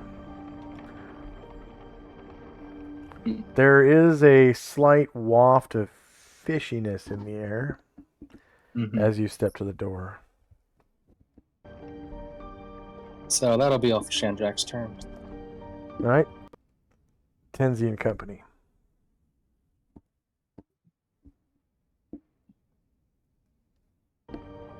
Israel will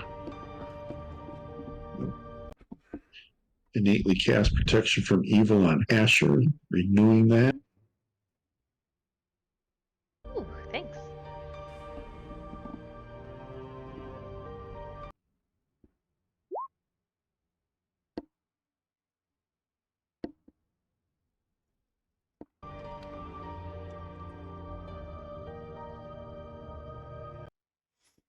Twenty-four rounds.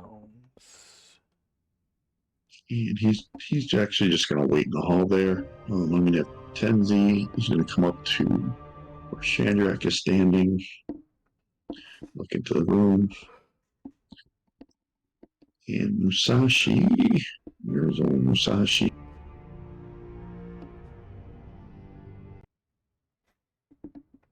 I think he's right here.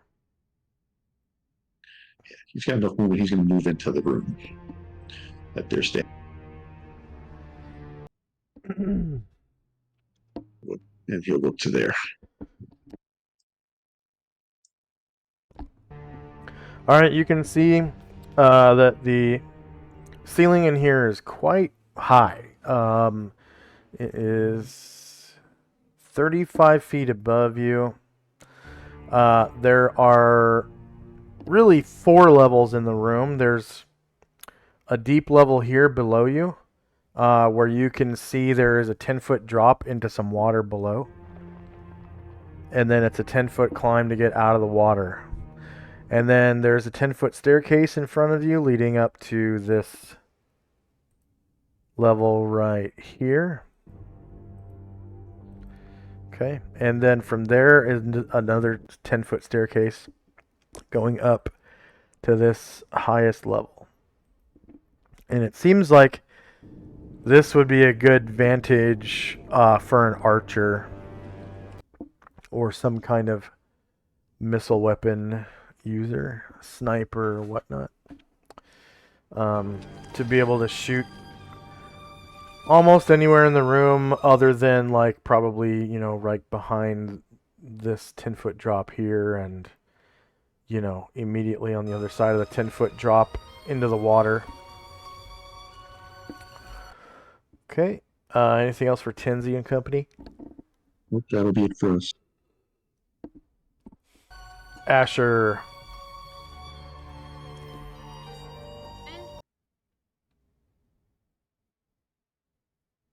She'll kind of step into the room to see what they've seen.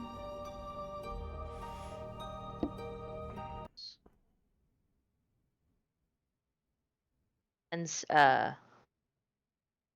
Brian Druid says, the door directly ahead is. And Asher nods and says, well, I'd hate to scare them more. She kind of looks back at Shandrak and Tenzi and says, should we explore this way now or go south? I haven't listened at the southern door. Did you? No. She will backtrack. And she will listen at the southern door.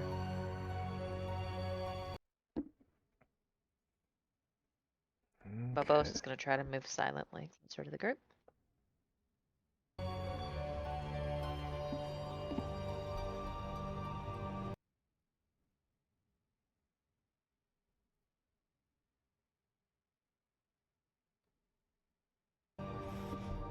All right, Asher hears on the other side of the door the echoing voices of 4 Hainu, along with the sound of water crashing, waves crashing against cliff faces. Seawater. Asher says more of the high new this way, and she steps back and says, "I'll let our expert handle it." And that'll be it for my turn. All right. End of round.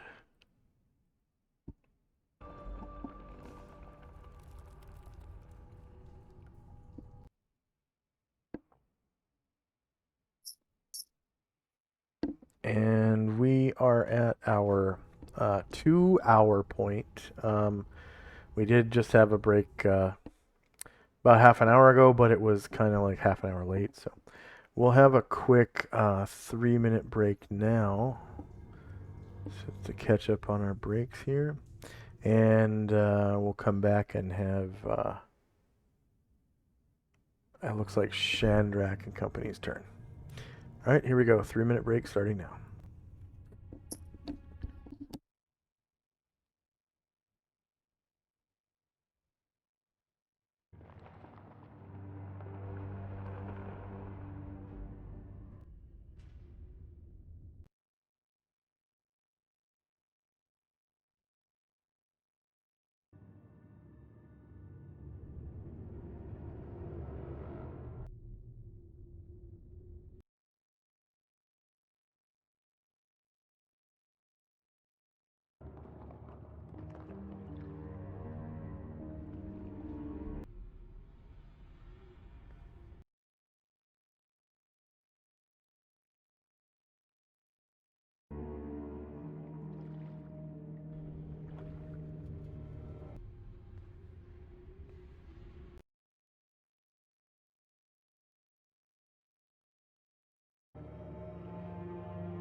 And we are back.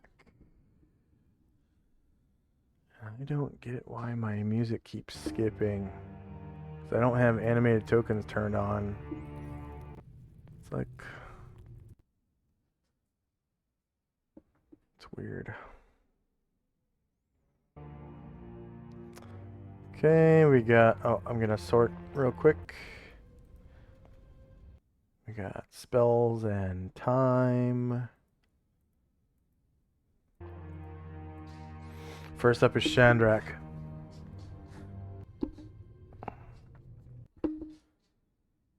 So Chandrak is going to kind of tap his own forehead with the staff of the Magi and enlarge himself. Okay.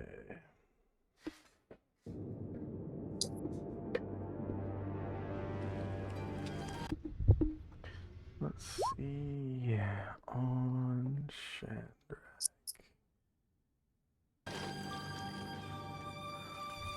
Okay.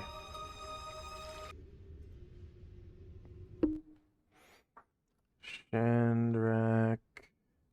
Staff enlarge on Chandrak.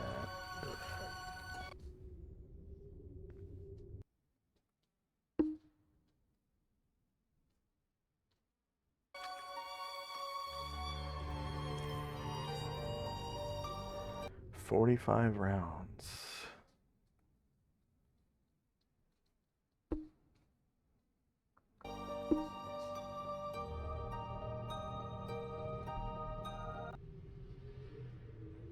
All right. Anything else for Chandrak and company? Yeah. I think Ryer is going to try. He's gonna take a couple steps, so he's kind of in the hallway, and then he's gonna take his guitar out and start playing kind of a peaceful song, because he wants to try to, if there's any high new within his music range, he wants to make him a little more relaxed and happier. Oh.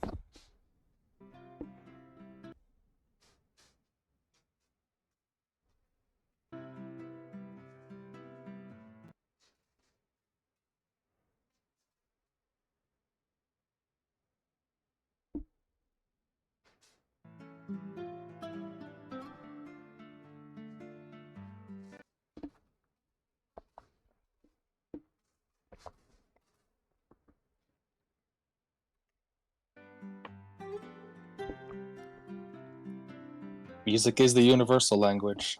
Yeah. Mm-hmm. Okay.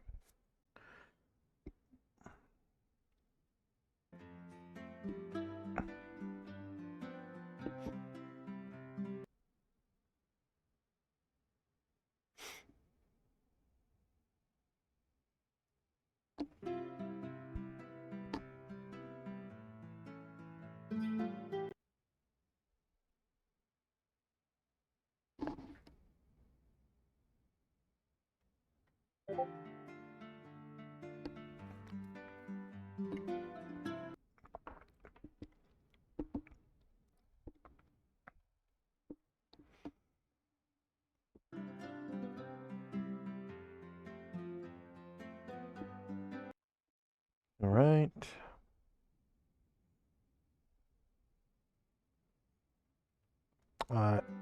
Anything else for Chandrak and company? That's all.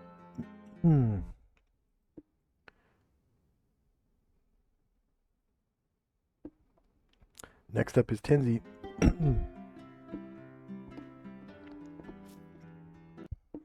Astral will fly up to the door, open it. All right. Seems like it's a round room somehow because of the curvature of the wall directly in front of you. And you can see kind of around the perimeter, it is pretty much round.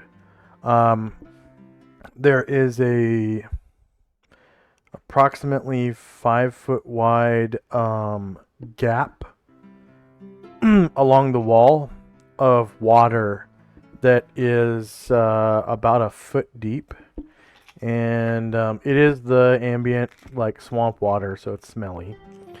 And it's kind of flowing from pretty much underneath the floor that you're standing on into the room and around the perimeter on both sides of the room. You'll fly in and go down to here.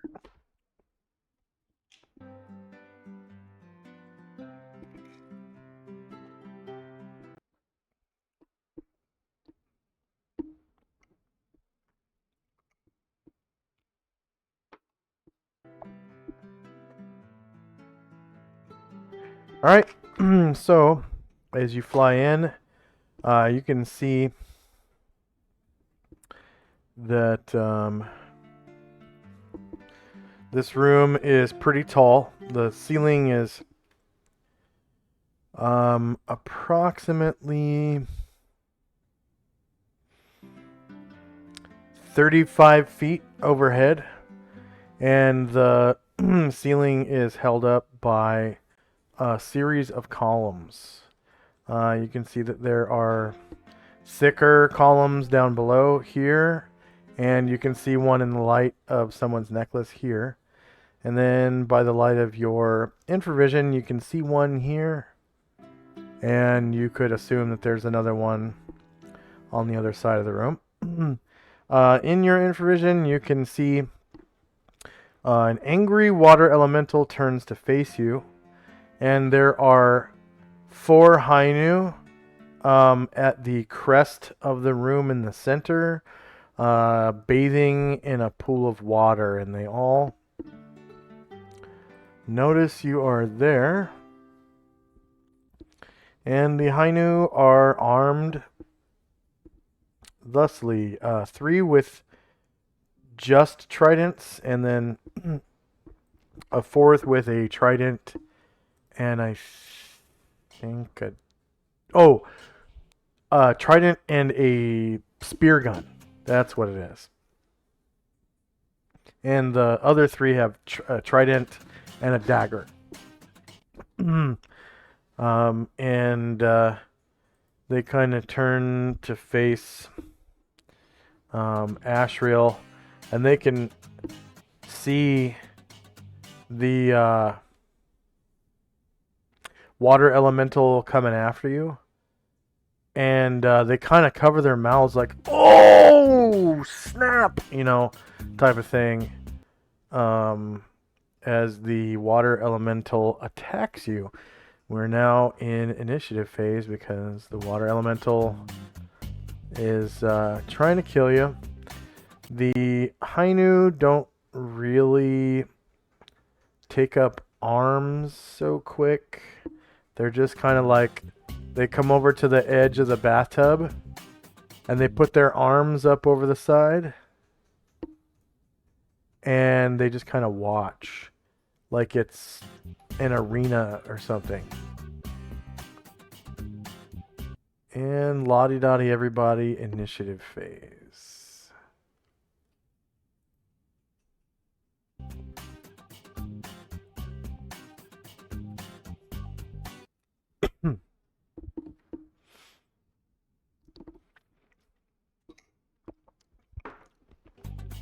And for the sake of the water elemental, whether or not it is in water, if it's touching water, it counts as though it's in water. So all it has to do is come over to the edge of the wall where that trench is with the water flowing through it, and it counts as being in water. And then, of course, while it's in its little bathtub where it's at, it's in water.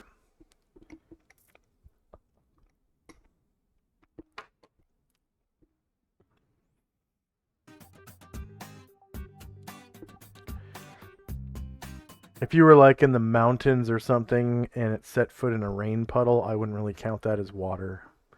But this is a foot deep trench of water, so it's a fairly hefty amount of water.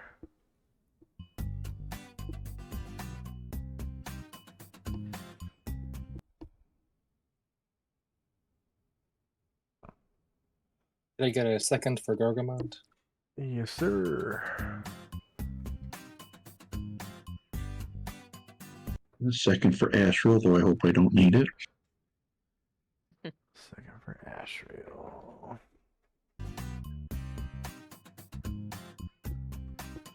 Aranglor, Anatar, and 2 for Varen, please. 2 for Varen. Caranglor. And Antar.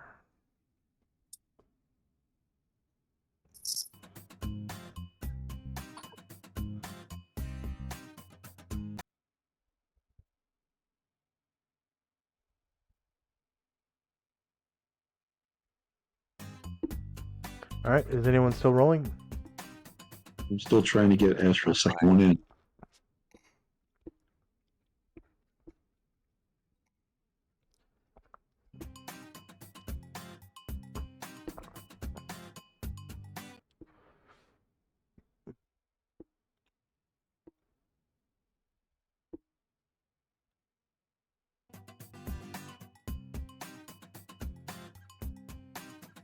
All right, is anyone still rolling?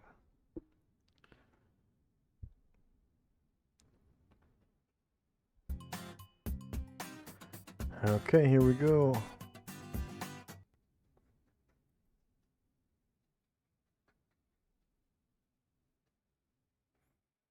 So we got spells and time.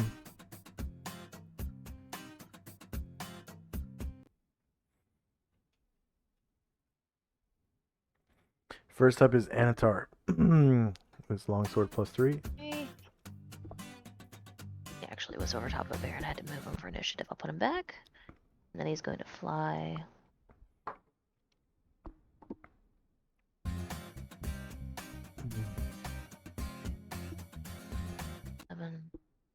Alright, and you can see the water elemental.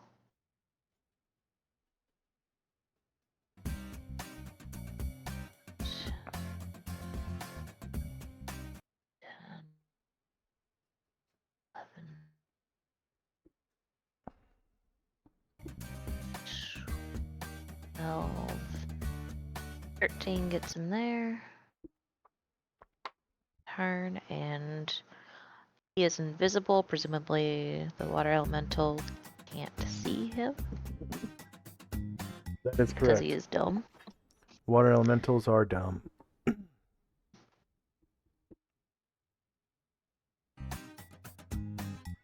get a +4.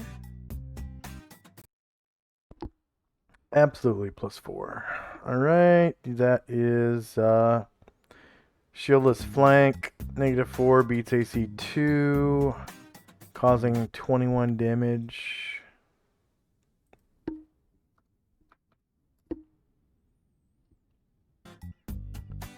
Varen. Okay, Varen is heading.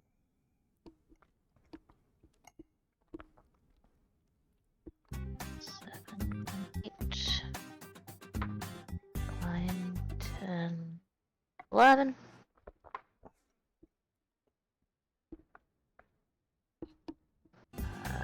That's front shieldless.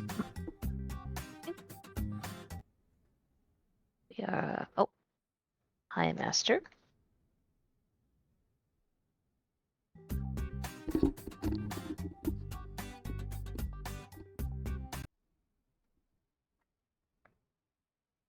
All right, -1 beats AC 2. You cause 13 damage.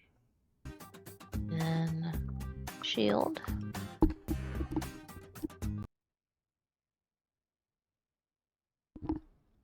And we won't bother with claws. All right, front shieldless 2 matches AC 2. You cause another 10 damage. And your claws just passed right through it, scratching it, and momentarily it heals back up.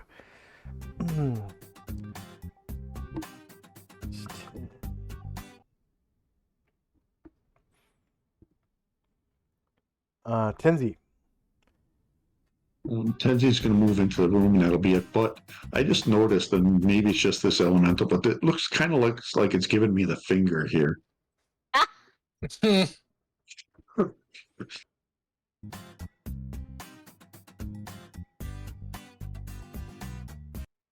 Huh. Right, that'll be it for Tenzi.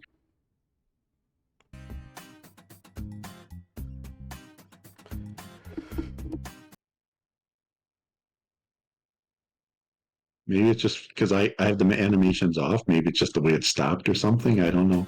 Oh, maybe. Like one of the white dots is one of its fingers or something, and it looked No, like like it right, was. like right here, it's like the water, and there's like a piece of water that shoots out, just like it's giving me the middle finger. Huh. See it. I see it now. Yeah.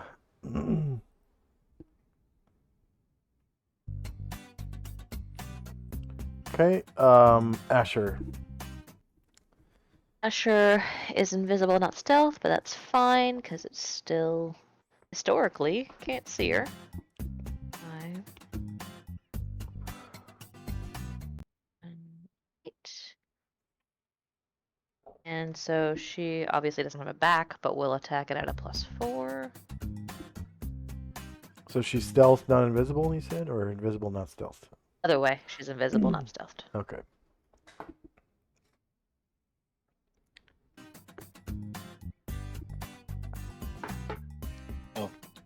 And then she will be visible. All right. You that's still get your damage shieldless- bonus though from being Oh, enlarged. thank you. Lord, I always forget that. Thank you, Chandrak. Yeah, roll and the that. +4 from being invisible. Yeah. So that's shieldless flank. That's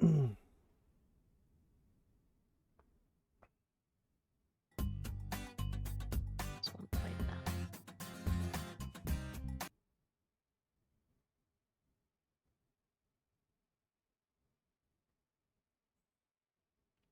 Shieldless flank 0 beats AC 2, and you cause 6 damage. Oh, because you rolled 2 on a d12.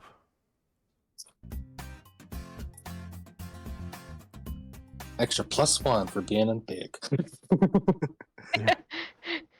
She just kind of like splashes him.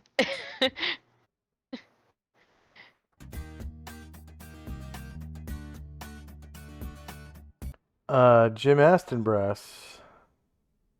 Okay. He's gonna come 1, 2, 3, 4, 6, 7, 8, 9. Stops here. Or sorry, actually, he stops back here. Sees the thing, looks at his club, knows that historically his club has not worked on these things. Just kind of like guards in case something comes up to him. Okay, just so you know, he's standing in a foot of water. Oh, okay, my bad. I'll put him under It- Shriel. Okay.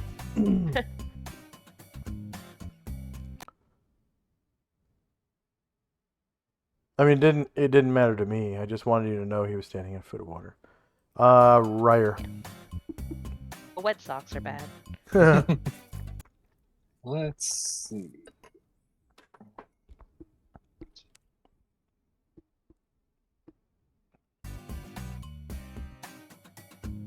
Hmm.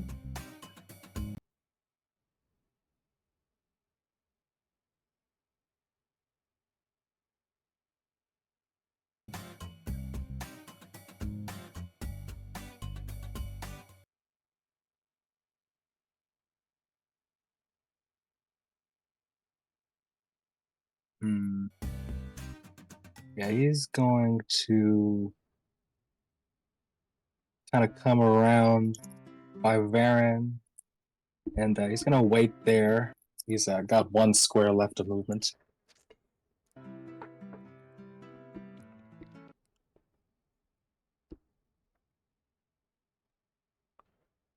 Okay. Karen Glore. Okay. If we can get there. 6, 9, 10, 11. Sweet.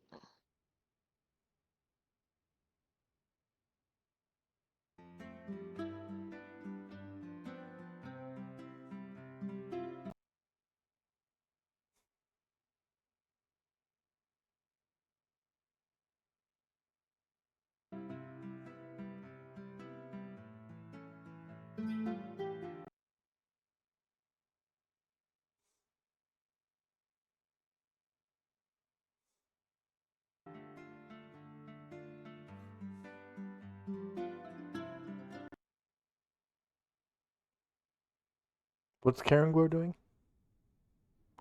He just attacked with a longsword. Oh, I didn't scroll all not the get- way down. Okay, I see now. That is front shieldless, so -6 beats AC2, and he causes 13 damage with his longsword +5.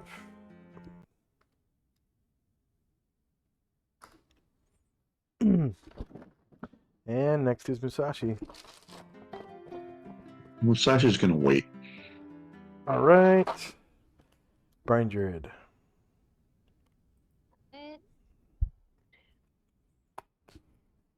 5, 6, 7, 8, and 10.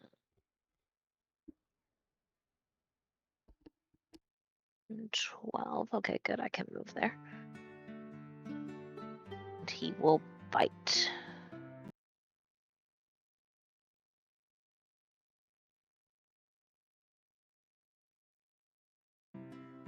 Slurp him up. Oh wait, I'm sorry, I didn't roll the damage modifier for being large. Give me 1 second to re-roll that. I'm gonna call that a rear attack because one of his squares is in a rear square.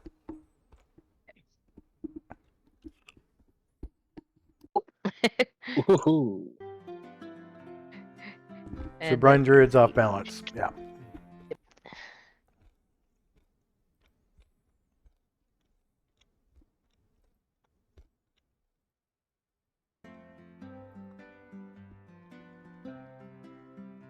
Airdran.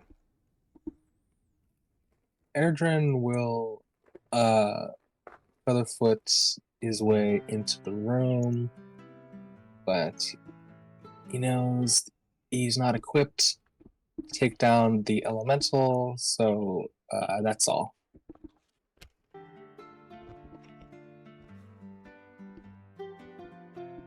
Gargamond. All right. Argamon comes on in. Gargamern.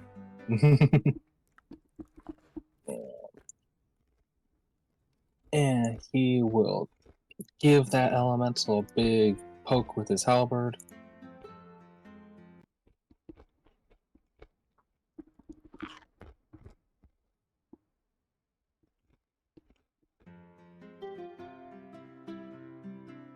All right, that's front shieldless, so 1 beats AC2 and cause 28 damage, killing it. Go ahead and describe how you do so. All right, yeah. So Gargabon kind of thrusts forward and pierces a hole in the elemental, but it no longer has the energy to fill the hole, so it just kind of collapses from that hole and into a puddle. Okay, and some of the Hainu go like, ah, and one of them goes, yeah, and the other 3 kind of pass him gold coins, and he reaches out with a flippered hand, and they each put a gold coin into his hand.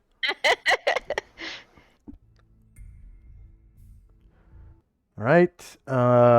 First up is Shandrak and Company.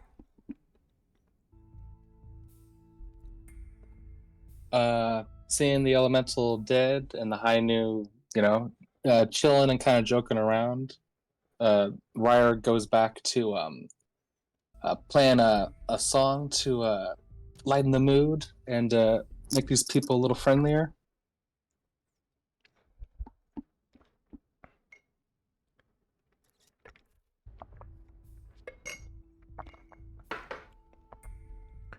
All right. I'm just gonna roll a group save because there's 4 of them.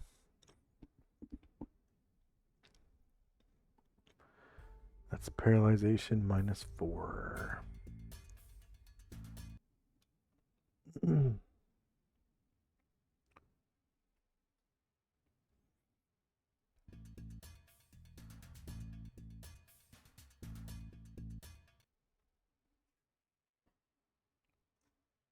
Okay. Anything else for Shandrak and Company? Gargamon just kind of walking around the room, seeing if there's any other doors on the south side they didn't see before. Doesn't look like it. Looks like a pretty complicated room. And the bathtub in the middle is pretty big, so it's could be kind of like an important place. But yeah, there's a staircase leading up to like a catwalk in the middle of the room, and the catwalk itself has a staircase leading up to the bathing area where the Hainu are.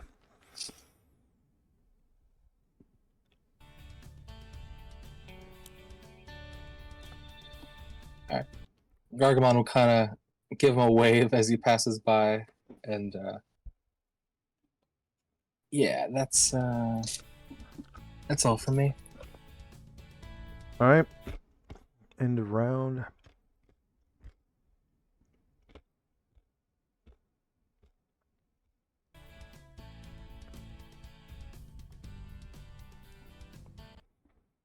Spells in time.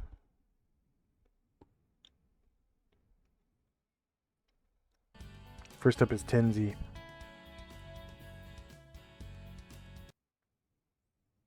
Asher's going to innately cast tongues.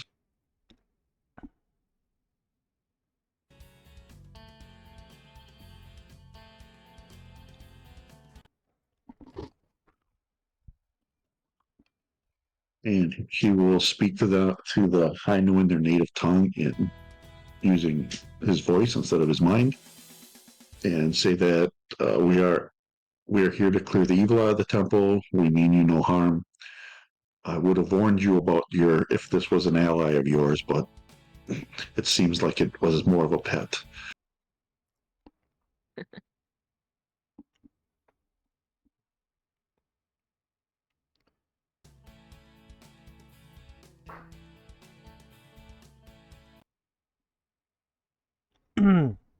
And that was Ashriel talking?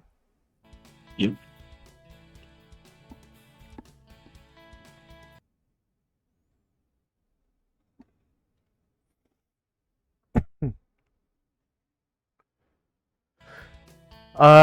They say, one of them's like, no. It is a servant of the gods of this place. Not our pet. They are more of an annoyance to us than anything, really. They kind of take up space and make too much noise.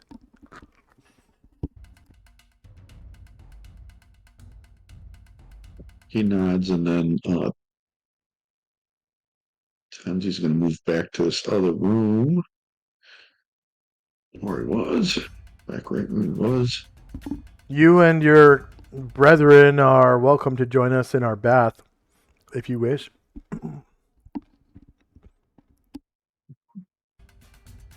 Well, my children, we don't have time for that now, but perhaps when we are completed our mission of cleansing this temple, we may join you. And the other one says, "Oh, very well. Good luck to you on your quest in our temple, as you say, ridding it of evil."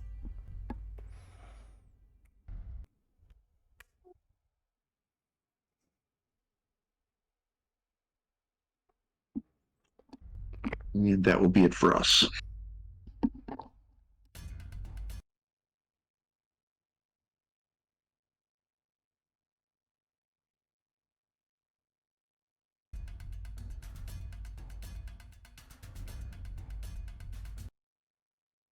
Next up is Asher. Okay. Asher looks around and kind of sees that things have calmed down in the room, and she will look around a little bit.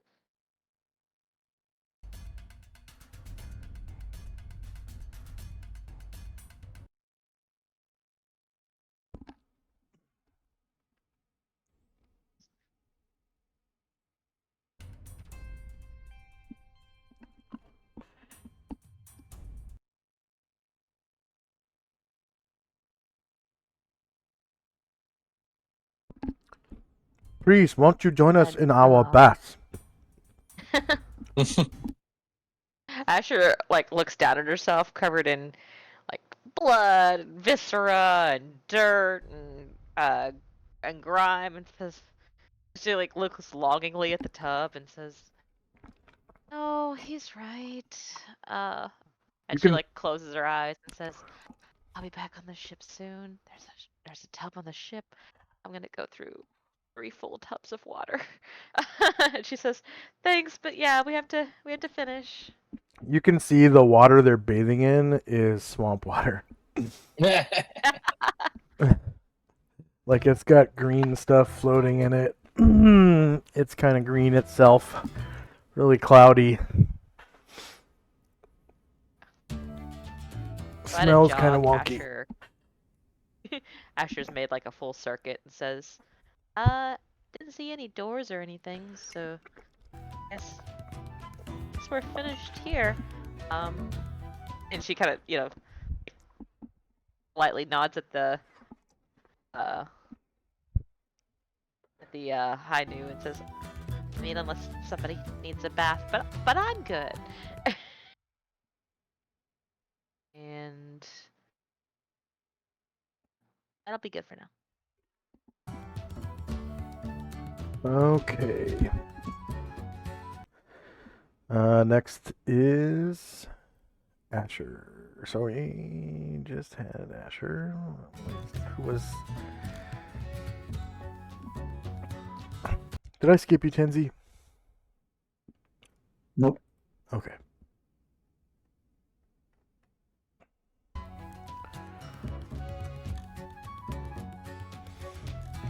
Next up is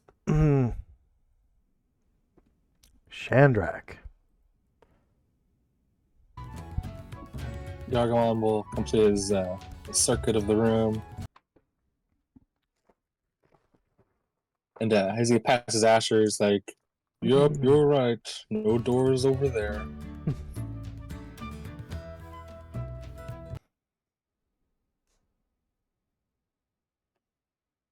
And he starts backtracking.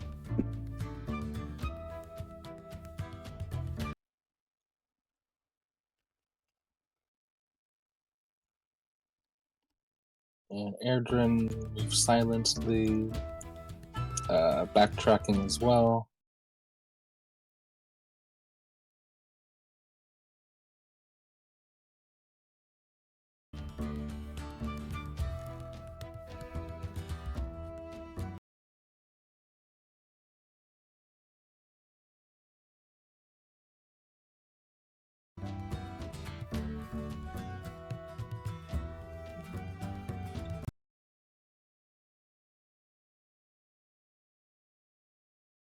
And that's all from me.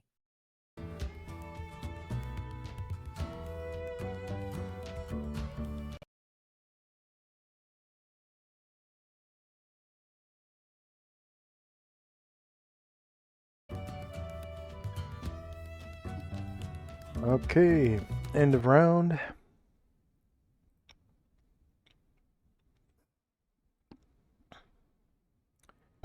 And first up should be Tenzi.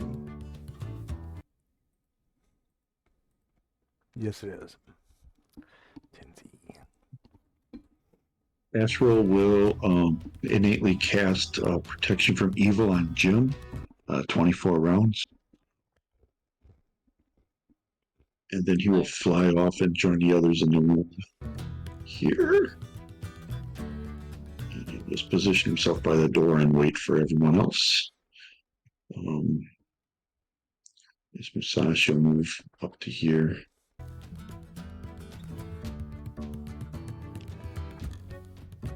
You said 24 rounds? Yeah. And that will be it for us.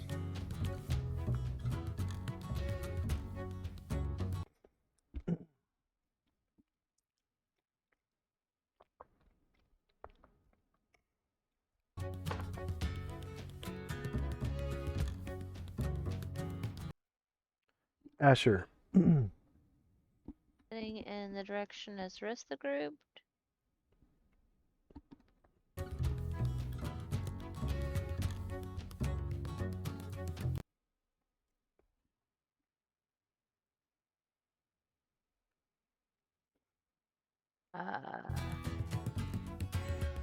Yeah, we'll just be moving. Yeah, she kind of looks around and says, that's the direction the High New fled, so Yeah, Ryer, Yeah. you might want to play a tune for him. Help calm him down. yeah. Hope we don't upset him any more than we already have. And get that shit off Brian Druid. Bosa, when he moves, is gonna try to their foot.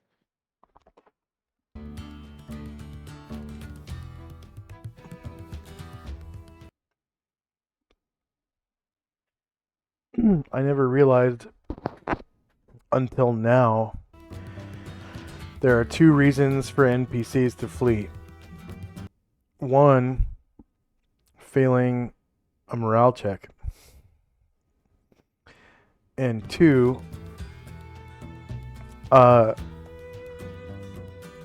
encounter reactions with someone who has decent charisma. And it comes up that the person with decent charisma was acting either like indifferently or hostile, but there was a result parallel to friendly on the reactions table. It comes up as fleeing or flight. It's funny.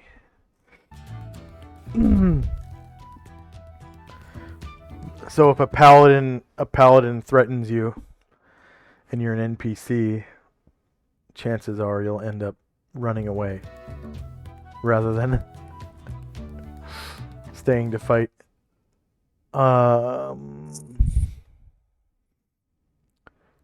Anything else for Asher and company? Oh, that's good. Okay. Shandrak. Yeah, so at Chandrak's suggestion, Ryer will begin strumming up another song to hopefully relax any high new that hears it.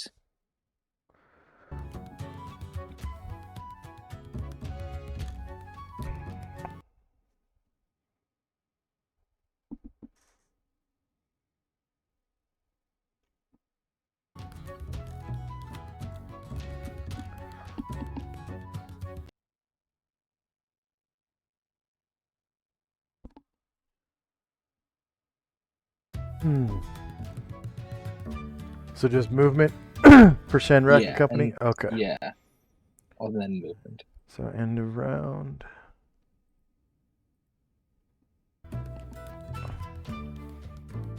We got spells. Time now is 4:42 a.m.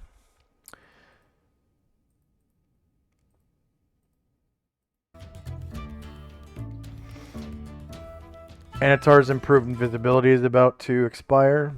First up is Tenzi.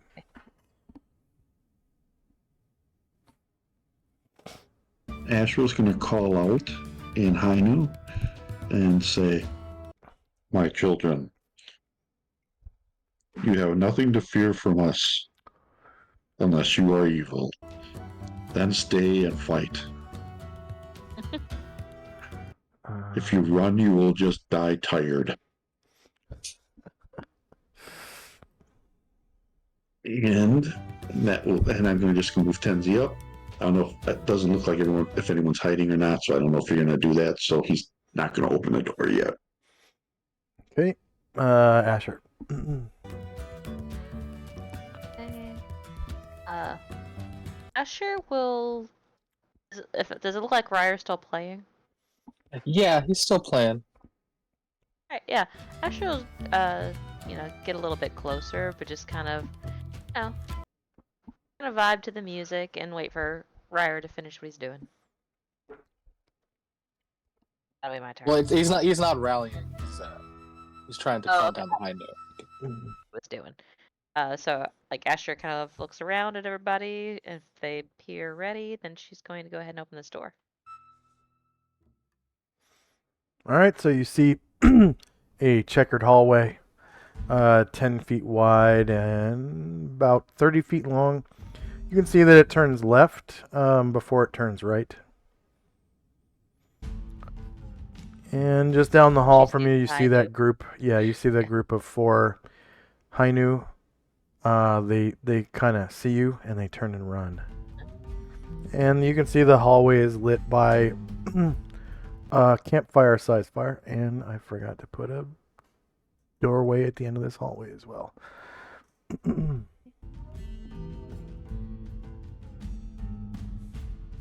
She can get there, so she will listen to that door at the south.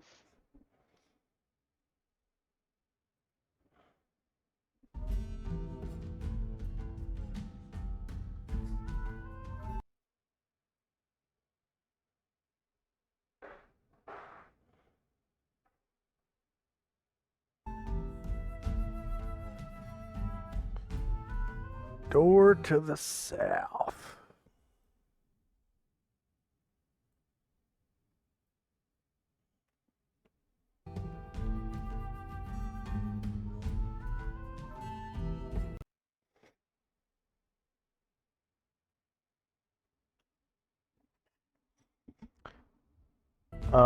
She hears only the sound of her beating heart. Lub dub. Lub dub. Lub dub.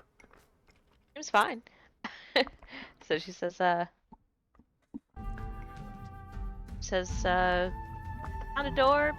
Seems alright. And I guess she'll go ahead and open it. Alright. Inside you see 2 Hainu standing guard in a room that has a fairly tall ceiling, 25 feet high. And you don't really see the whole room from where you're at. But you can hear some more Hainu over here, just out of view. And it seems like there's like a conversation going on over here. And then these 2 are just kind of standing guard down here, and they, hear the door open, whirl around, and seeing an elf isn't really scary to them, so they don't take up arms. Yeah, so Asher will use her remaining form movement to kind of back away slowly. It says, I was wrong. They must have had like some sort of a magic sound dampening field thing. Then he goes, I know the feeling. That happens to me all the time. Very common. And that'll be my turn. Right. Shandrak. Okay.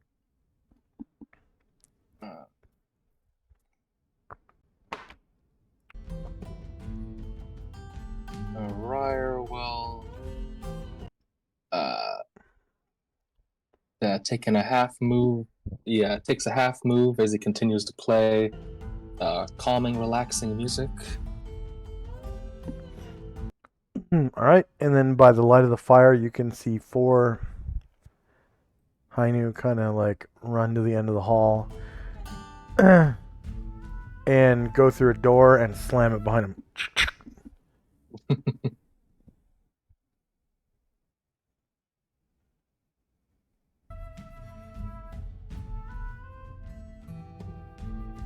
And okay, he will go a couple more steps to the other hallway. And with your infravision, you can see Asher south of you in the hallway. There is an open door at the end of the hallway that opens up into a larger room. And you can see a Hainu at the end of your infravision, way down here. Way down here. And Ryer. he looks like this. So he's one of those ones with yeah. a trident and a dagger. Nice.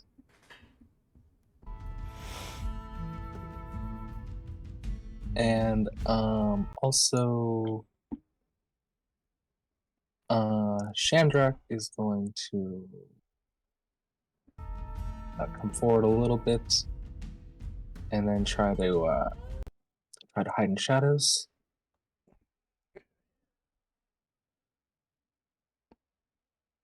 Along the wall. And Erdrin will move silently.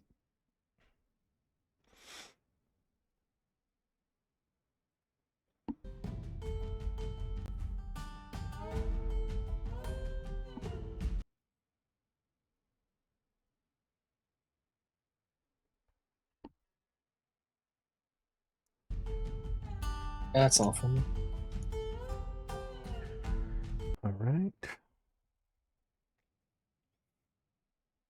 End of round.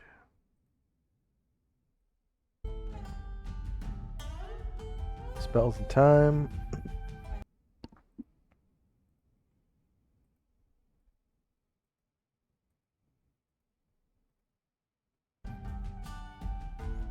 So Anatar becomes visible now.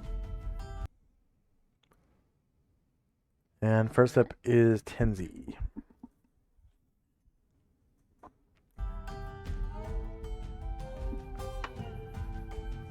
Trill will go fly to here. Ask Asher what is down south. Asher says, at more than a couple of those Hainu, I could see too, but hear more.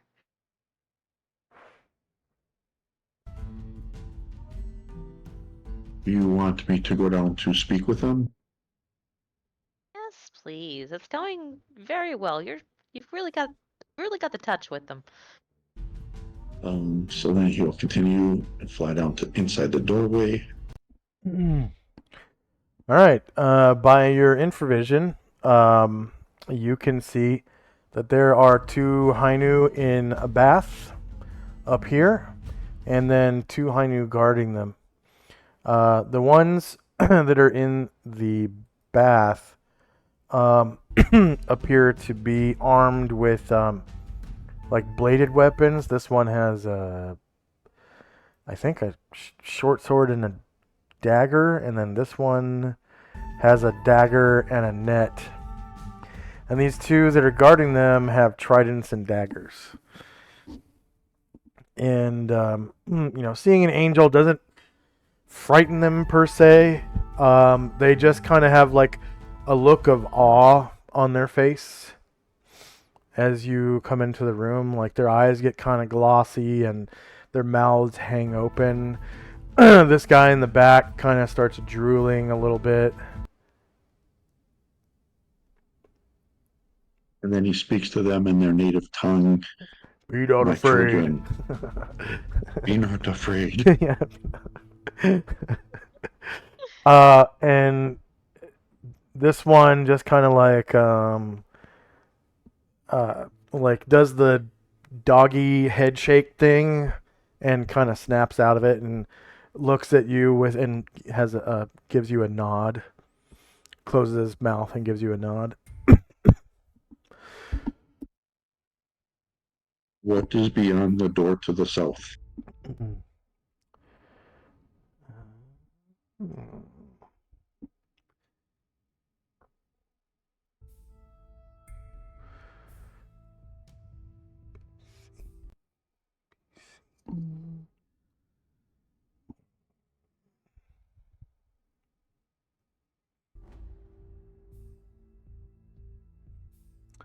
Is Ryer still playing his song?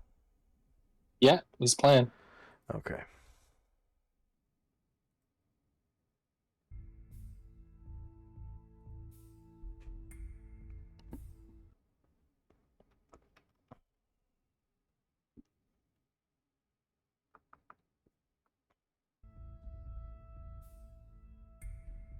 Oh yeah, there's supposed to be a -4 penalty to their save.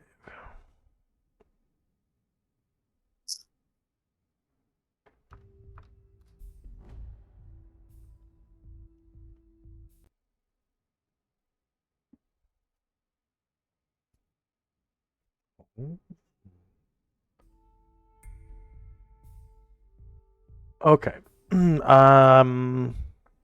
So you're using your tongues spell, right? Yep. Okay. Yep. And this Hainu, he takes his trident in hand and points it at you, but he says, "Why do you want to know?" I must find and destroy all evil. So I must go there, but I wish to know if you could tell me what is beyond before I enter. But why do you want to destroy evil here?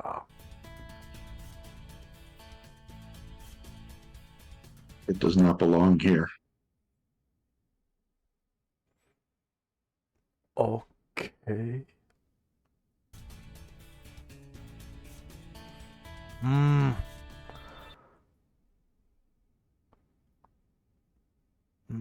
Do not come closer.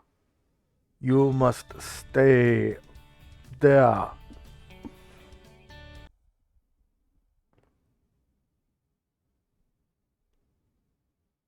Anything My else? Rick? child. Yes, my child. I do not want to hurt you. But if I have to, I will. And that'll be it for us.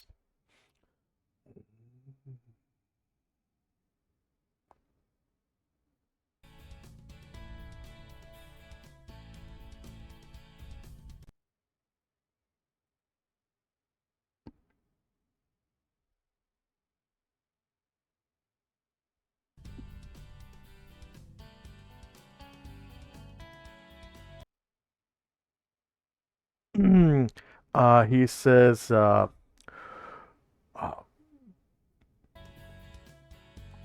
please do not come closer. Asher and Company. Asher's used to Asher will handle this very deftly. And she just heard like a burbling language, so she Yeah, says, sounds like a.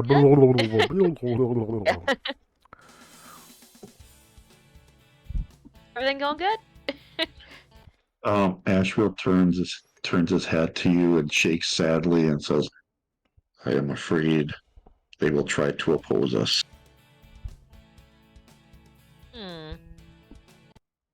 Wait, tongues isn't.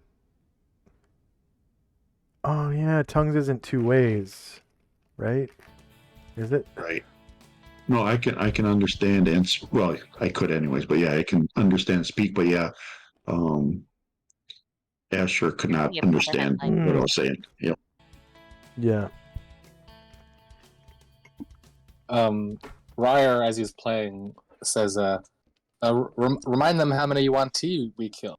We even killed that avatar of Mershulk and Demogorgon. They might like that.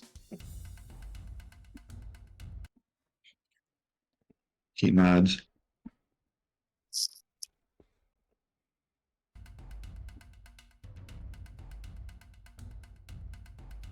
Asher shrugs and says, I don't want to hurt them, but oof. I wonder what's behind that door they're guarding so intently.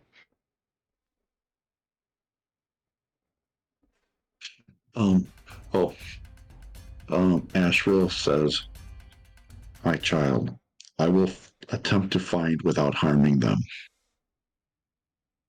Asher nods and says, sounds like a plan, and she entertain herself, just does a handstand. She says, that'll be it. Okay.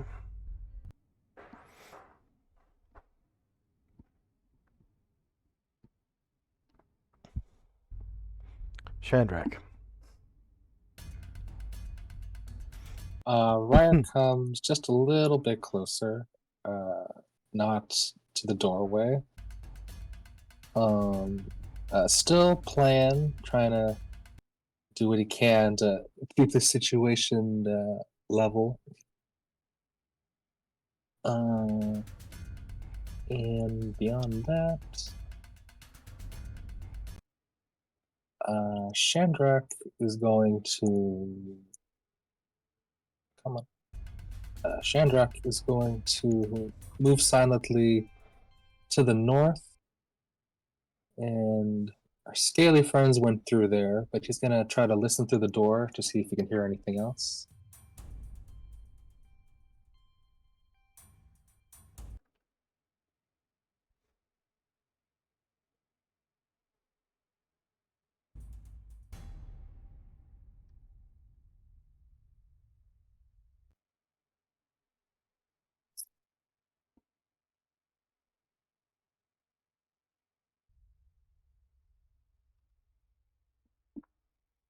Hmm.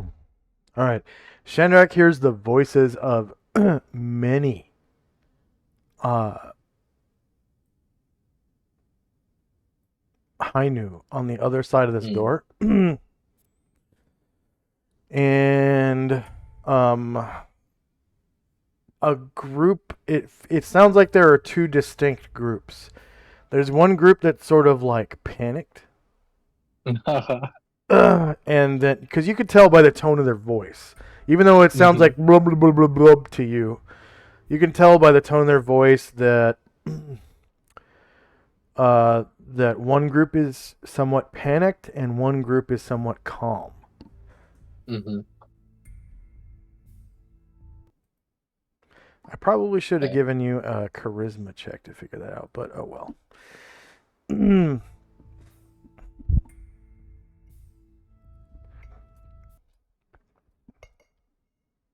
Okay. Yeah. I'm good. That's all from me.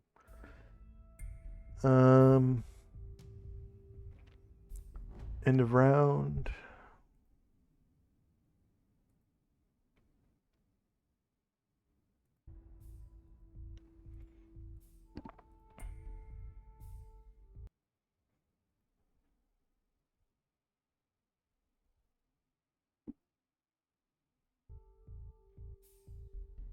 First up is Tenzi. Asriel's going to become ethereal, and he can do that at will. So he's going to become ethereal, then move down south through the keyhole or whatever through the door here. Yeah, Oh, that's better than clairvoyance. Go ahead and make yourself invisible. I think I made it so you can do that. Yeah, I think so. And you slip right through the keyhole.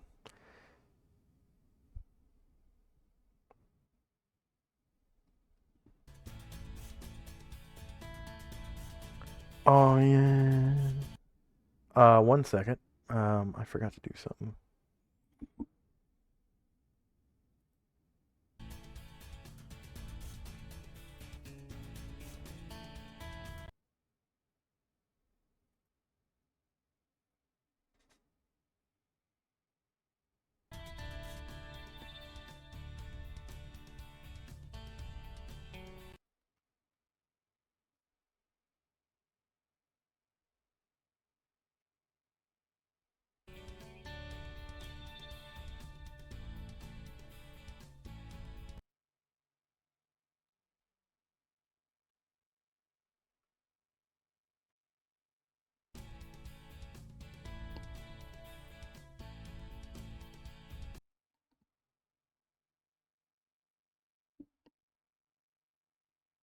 Okay, so no border ethereal encounter.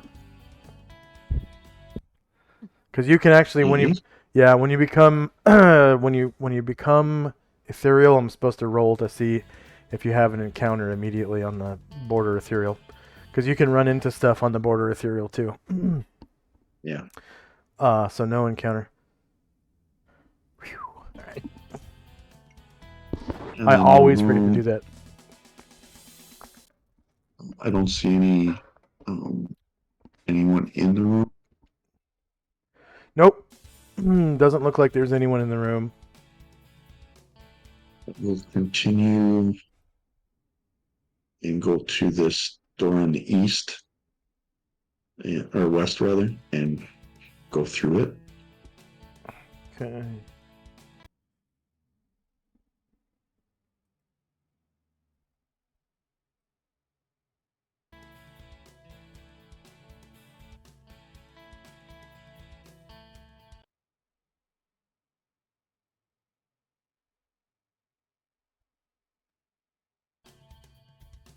and you go right through the keyhole.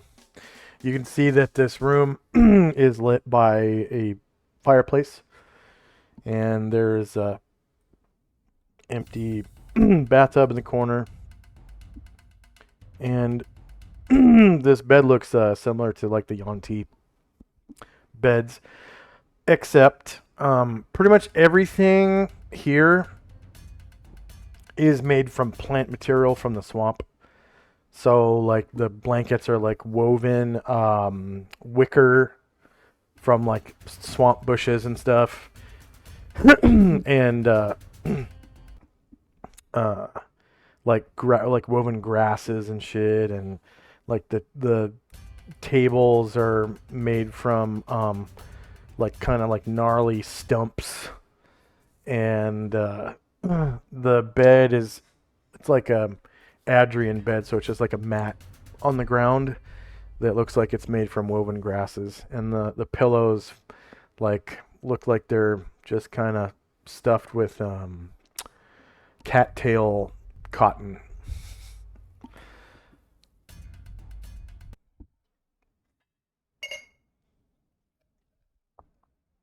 All right, I will move back through the door then. Okay. Oh, and while you're on the border ethereal, your movement is further doubled. So outside of combat, your movement is doubled, and then it's quadrupled because you're ethereal now. So you, Oh, wow. yeah, Okay. you got a lot of so I've movement, used like 120 squares. you have 120 squares, and I've used 16 so far. So I will. So I will fly down to this. Oops. I will fly down to, or move down to here. Oh my. Okay. Yeah, you find a treasure trove. Oof. Okay. And in this treasure trove, you see some stones that look like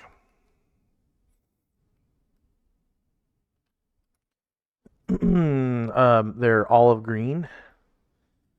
Okay. You also see 4 hand carved hardwood 10-pound frame paintings, and they're depicting elvish hunters. Okay. And you find a scroll case. Ooh. Okay. Leaving that for now. I'll move up to. Oops. Up to this first door here.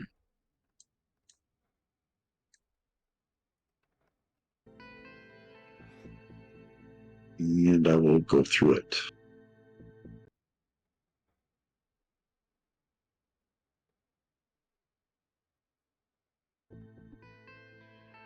All right.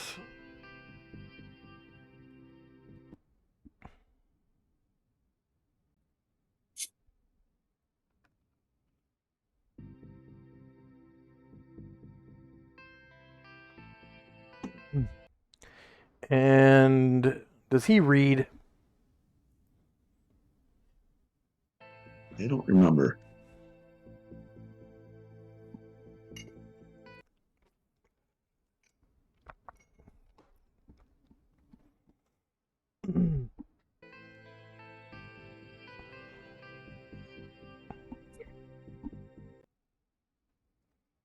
Does not. Okay, so there are barrels in here with some kind of writing on them, but you're not sure what.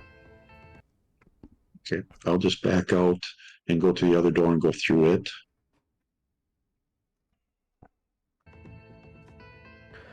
All right. And same thing over here. Okay. I'll back out, go all the way back to where I started, and up here. All right. All right. and come back from the border ethereal back to this plane. Yeah.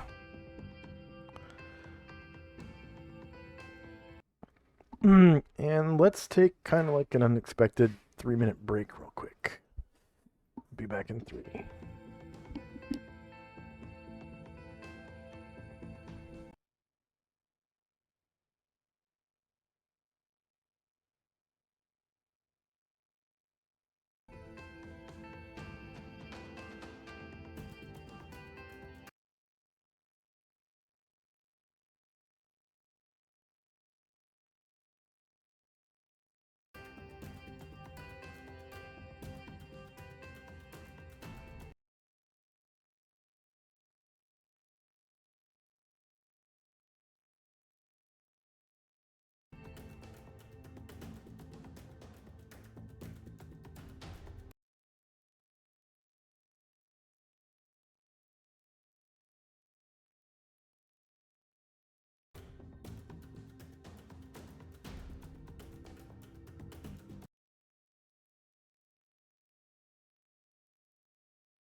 And we are back.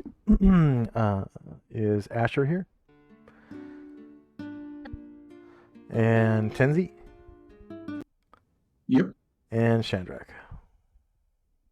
Yep. Okay. Anything else for Tenzi and company?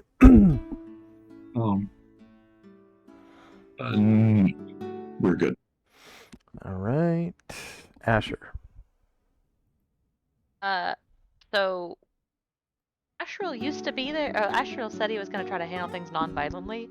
That he used to be there, and then he was gone. So Asher like flips back from doing her handstand, and like spins in a circle, and So he turns back to live. he like Okay, he disappeared for a while and then reappeared. Okay. Oh, okay, my bad. So she like spins around. And there he is, and she's like, oh, okay. Neat trick. What happened? There was no evil beyond the doors. Oh, okay. North then? He nodded. Okay.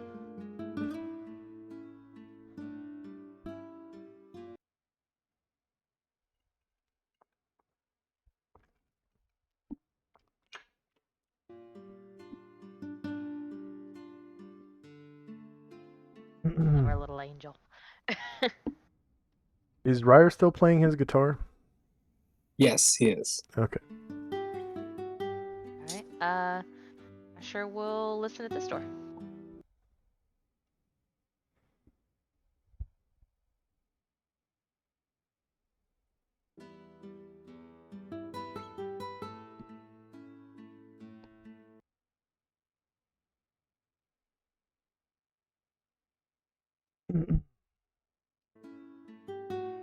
Okay.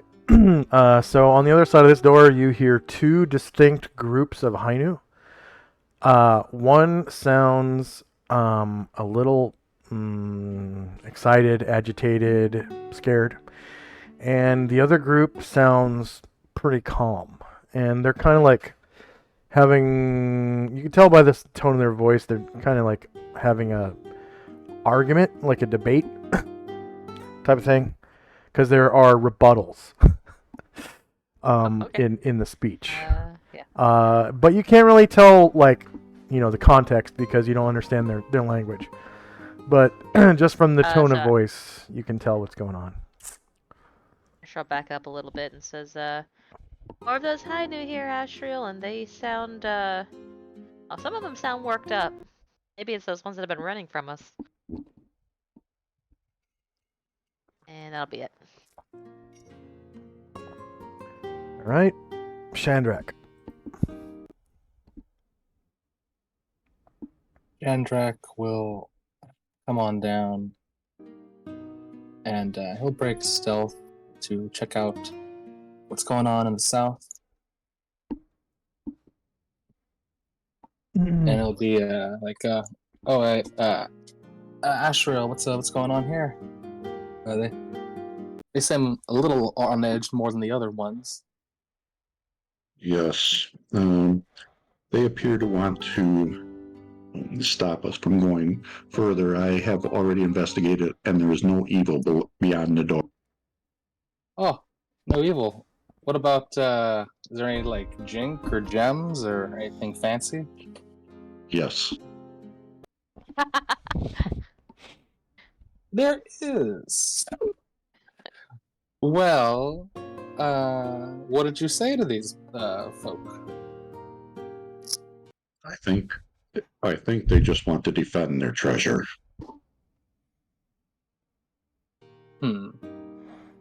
Well, if you told them that we were the liberators of this place, they might think differently like those other Hainu did. After all, we killed 2 avatars in this place. Like that? Did you mention that? That should impress them. I will try again.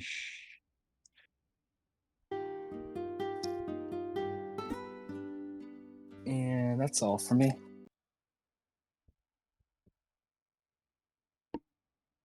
Okay.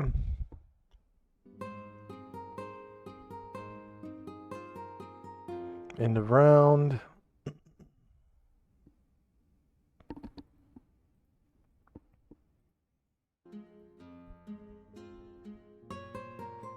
First up is Tenzi.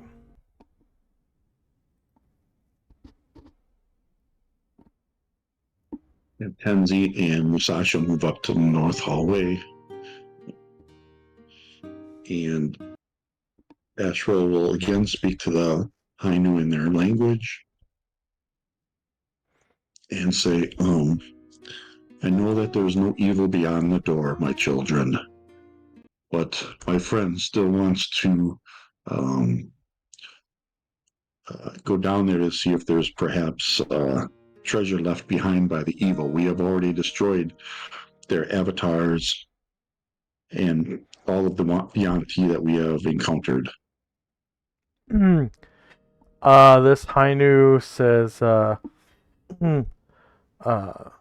the evil has left no treasure there.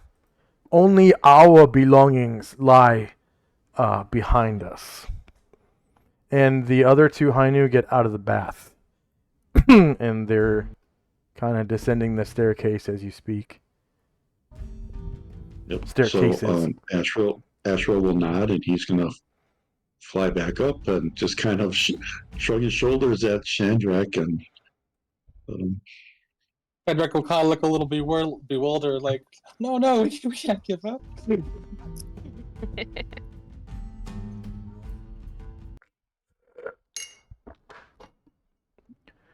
Fly up to here, and that'll be it for us. All right. Asher and company. Yeah, Asher's still waiting on Ashriel to talk to the Hainu that she told him about. So, she kind of makes a gesture at the door and says, "Right behind there. Good luck, buddy." We'll just wait for Ashriel to work his magic. Okay. Sometimes literally. Shandrak and company. Wasn't So Ryer will come on back, heading towards the north, while still playing a relaxing tune.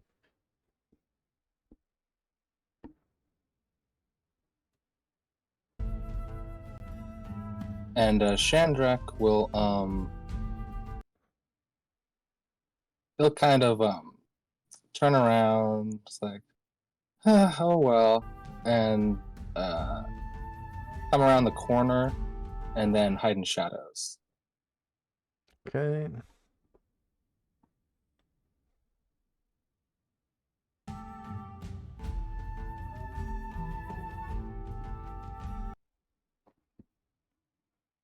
Anything else for Shandrak and company? That's all.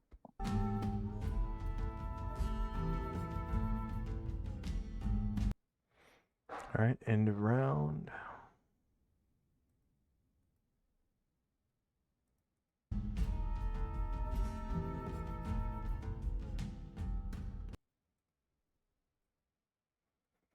All right, Tenzi and company. So Astriel's thinking to himself, his last approach did not work well, even though he spoke in their language. So he's considering whether he should change into a Hainu, if that would help things. But he decides against it and just flies up and opens the door. All right. So inside this room, you can see with your infravision that the high ceiling is held up by a series of columns because there is a raised stage area on the other side of the room, approximately 10 feet above the floor upon which you stand. You can see the corner of a trough of water, similar to that other room with the Hainu in it that you guys killed and left the sardonyxes next to their corpses. And you can see in this room there are two distinct groups of Hainu. In the center of the room is a rather panicked-looking group of 4 that look like the Hainu that you guys ran into earlier that have been fleeing. And then another group of Hainu kind of around them-ish. And you can hear other Hainu in the room around the corner beyond your infravision and beyond your line of sight that don't like reveal themselves with any kind of light. They're just kind of standing in darkness. Probably because they have infravision like you do. Most creatures in D&D have infravision. It's like basically just humans and like ogres that don't have infravision. Oh, and gnolls. Gnolls don't have infravision either. Anything else for Tenzi and company? Yep, Astra will step into the room. Yeah, and the say, four Hainu see you kind of step in, and they flee for the door. They flee into the darkness, really, because your infravision doesn't really go that far. So Yeah, he says, "My children, be not afraid. We are here to liberate You.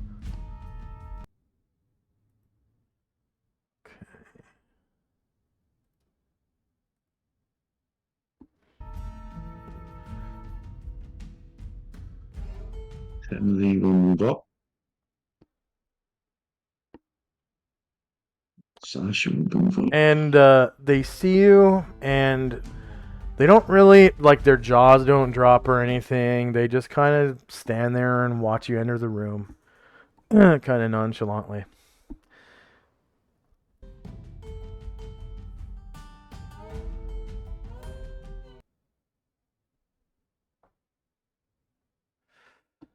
Okay. Anything else for Tenzi? Yeah, I'm going to end my turn. All right. So you can definitely see the graven image of Mershalk by the light of Musashi's continual light necklace. They don't seem to be giving it any reverence, but it is, behind their stage or whatever. And it's not defaced or defiled, well, cleansed in any way. So Asher and company. Asher will, seeing Musashi step in the room, will cautiously step in behind him. Kind of see what he's seeing. And sees Tenzi there. Just kind of quietly sidles up to this door. And she's gonna listen at it. Okay.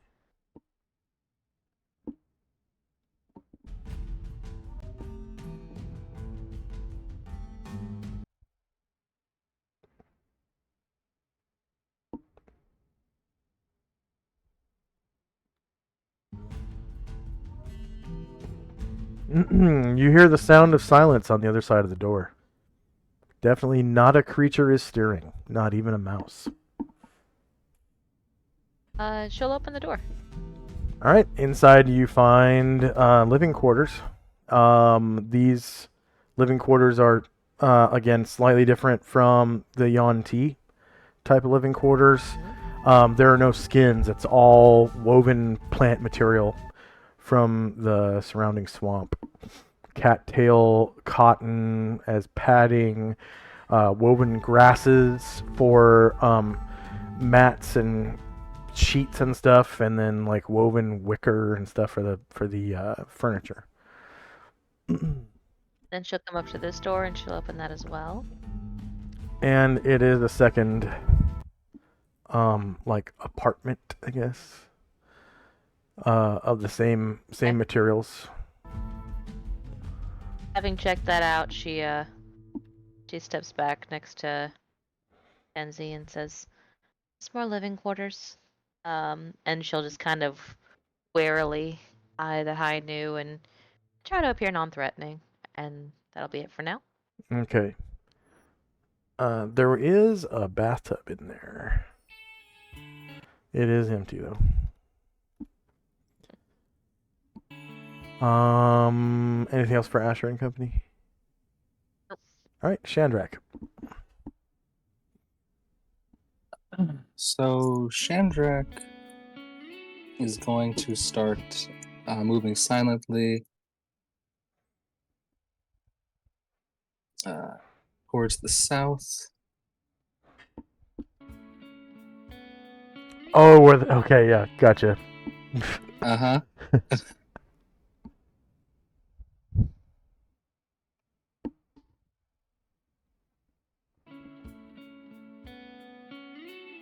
And we'll make it there. And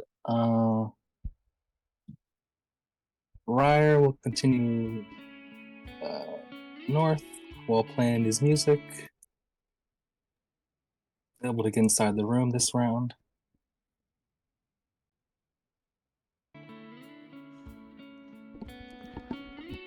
And that's all for me.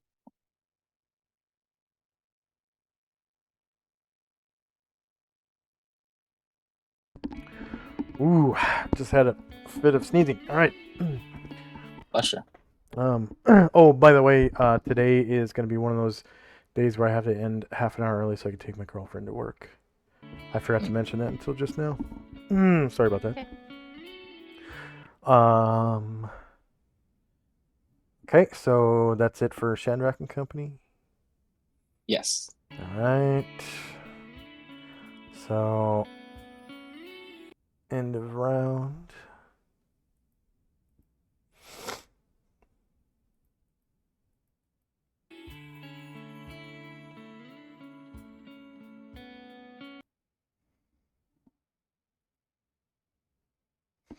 And first up is Tenzi. And he turns to Asher and says, have we looked everywhere? Have we cleared every room? Asher says, this place looks familiar, doesn't it?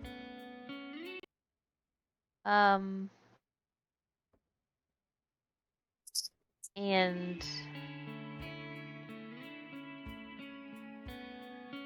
okay, so as a player, I think I remember that when we very first came in, we had to make a right or left choice, and we chose right. Can I make an intelligence check to see if I'm remembering that correctly? Intelligence -8. Okay.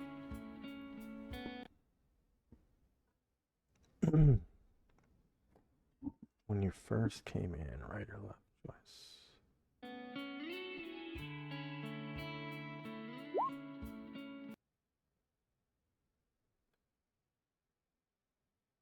Okay, so you I'm assuming that you mean the first four-way branch when you first came in. Yeah. Yep. You went through like 3 or 4 rooms and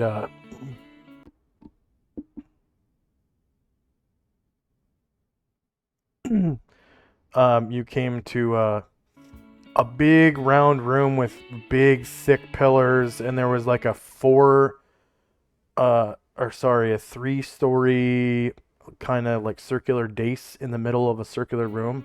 Yeah. Then there were I think 4 that's where directions, they- four branches. sacrifice. Okay, so you actually missed a room before that. Mhm. That's what I thought. Like So right at Asher the looked in- beginning of the dungeon, you missed a really, really big room. That's what I thought. Okay, so So- Asher will turn to Tenzi and tell him, well, I'm not sure if we passed anything else up. I think we've been pretty thorough. But I do remember that when we very first came in, that we didn't investigate left.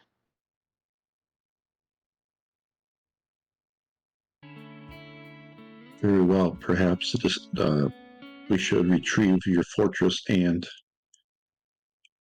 Zalmond and return there. He gives him a squeeze around the shoulders and says, absolutely.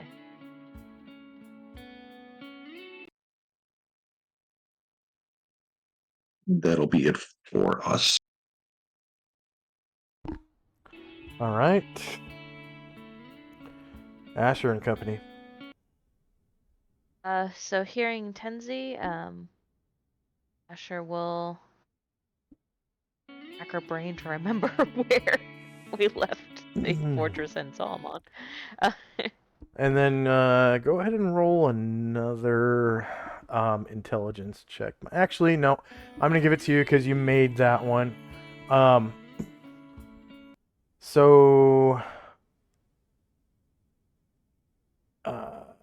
pretty close to where you left the tower, like before you fought Mershulk. Yeah. Before you set up the tower, like a couple rooms before then, there was a spot where one of the other players kind of went ahead of you guys. Okay. And looked like down the hallways and kind of decided which way you guys were going to go for you. There was a branch there where you guys never explored the other way. You just went with whatever he said. Like he was like, "There's nothing down that way. Let's go this way," and you guys just were like, "Okay, let's go this way." Gotcha.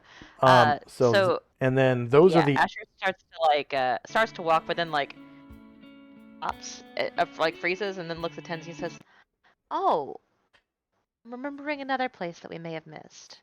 And she'll share that with him. Okay. And those are the only two places in the entire dungeon that you haven't explored. So one big room really close to the entrance, and then another room, well, another path, kind of close to where you guys left the tower. Like if you backtrack from the tower. Yeah.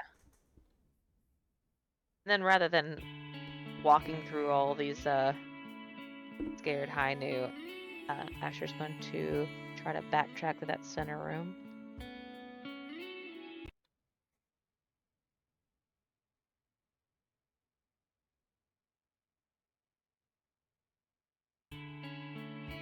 And a jog.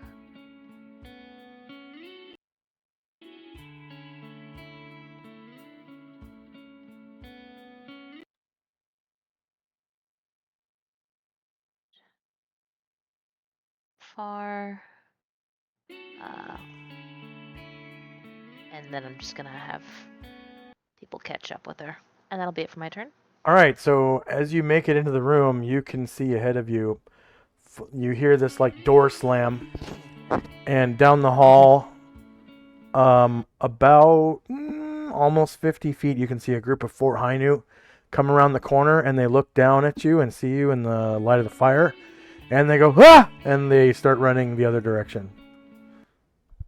And Asher says, she shouts at them even though they can't understand her, "I was trying to avoid you!" And they look back at you, and one of them says,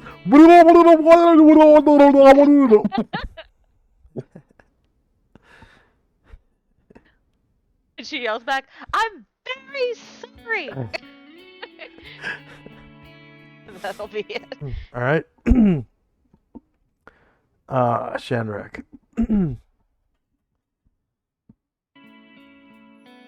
Shandrak is going to try to move silently.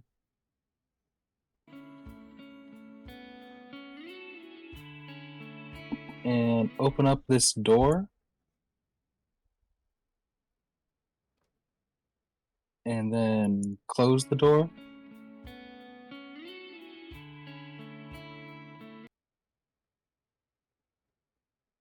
Then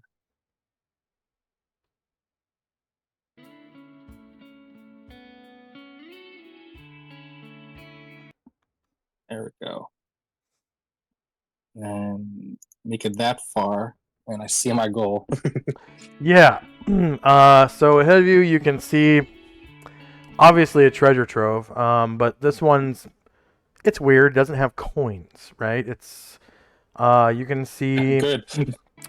you can see 3 olive green stones, 4 paintings depicting elvish hunters, and a scroll case. Oh okay. Yeah. Oh yeah. All right. That's as sneaky as he can be in that round. So my people will just start moving back towards Asher, and that's all. Okay. So end of round.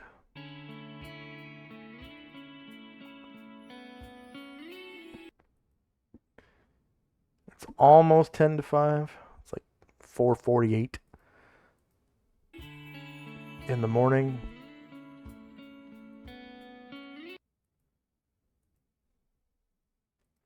And first up is Tenzi and Company.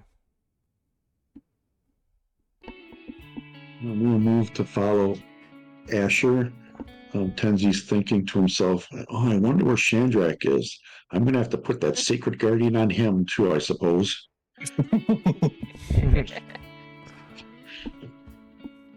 And that'll be it for us. Okay. Next up is Asher. Just for record keeping, the Ainu treasure to the south, that was 4 paintings depicting Elvish Hunters, a Hunters. scroll case, and Yeah. what else? 3 olive stones. Yeah. 3 And olive stones. that is Hainu habitat right hand treasure, and the other one was Okay. Hainu habitat left hand treasure.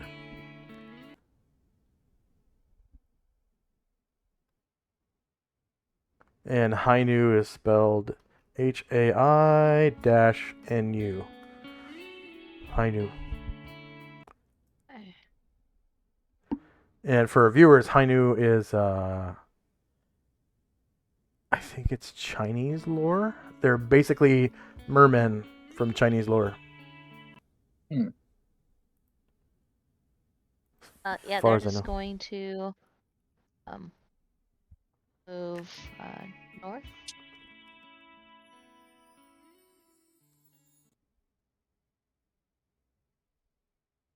As passing up these Hainu.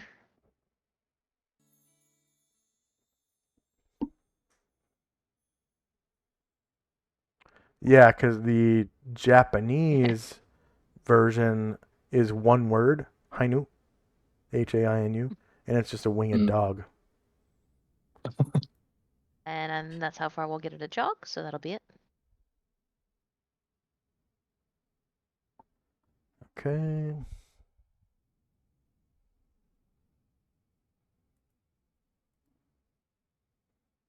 And Shandrak and Company. Chandrak will continue sneaking till he's at the treasure. And then he'll pick up what he can this round. He'll pick up the gems. That's probably it. Half move picking stuff like that. So yeah, he'll pick up the gems first. Okay. And everyone else is fallen.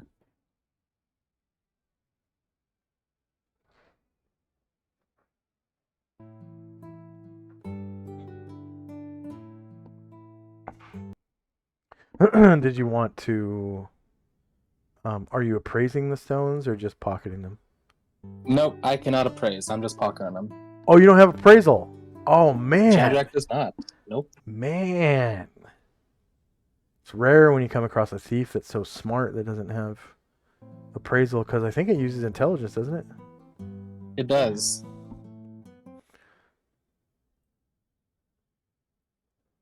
All right, so somehow Ryer. Oh, okay. I didn't make them. Yeah, they're slow as shit. So, let's see. On land, they can only move at 6. Yeah. So Ryer heads them off at the pass. And he passes them up, and they kind of stop dead in their tracks. Ryer and half the group really heads them off at the pass, and they just kind of like come back here and like chill up against the wall, and they haven't failed morale. They're not like pissing themselves, but you can tell they're nervous because they're shaking. They're shaking, and they're like holding their weapons out at you as you guys pass and stuff. And they don't attack. They look like they're scared shitless. Really, really afraid. Yeah, Ryer has his hands just playing his guitar as he goes by. Okay. Anything else for Shandrak? Arguably more creepy. Yeah. Well, depending on the music. This track right here.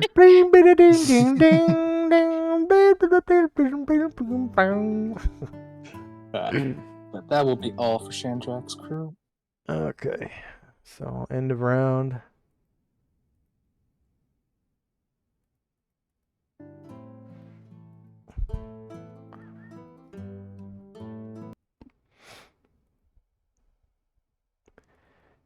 And Tenzi and Company.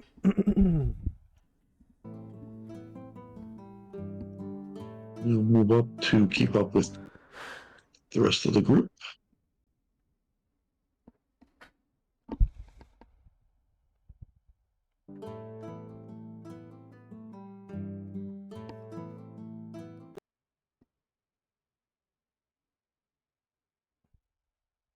As Asheville passes the Hainu, he again says, "My children, do not be afraid," in their native tongue.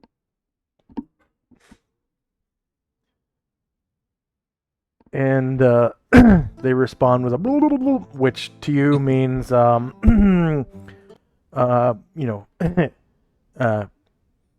please don't kill us. We mean you no harm. Please go by in peace and leave us alone. Shakes his head sadly and continues on. That'll be it for us. Asher. Okay. We're all gonna jog on.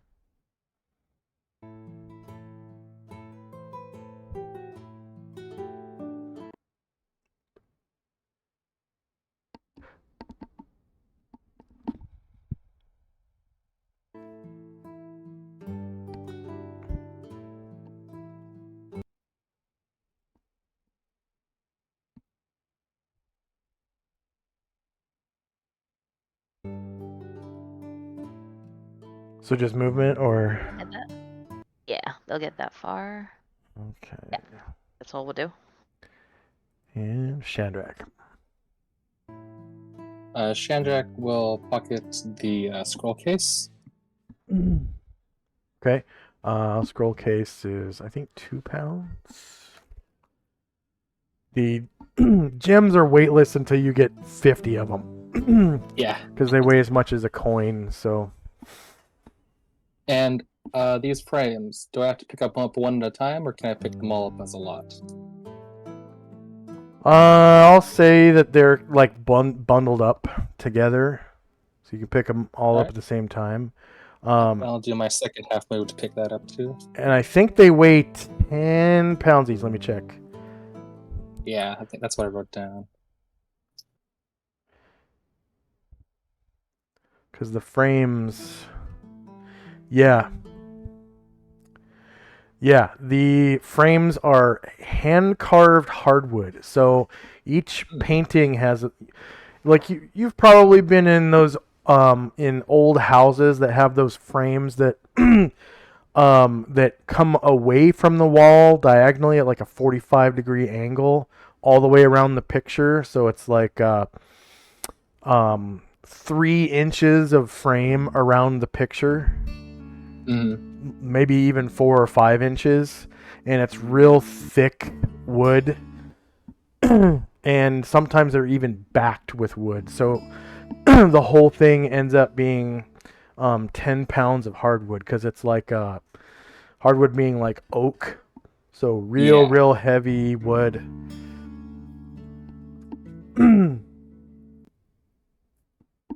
Alright, and is do my 2 half moves to pick up the last 2 pieces in the treasure hoard. Yep. And just moving my people. So total of 42 pounds. 2 pounds scroll case and 40 pounds of paintings. That's no problem. I'm just gonna check scroll case real quick. Equipment lists.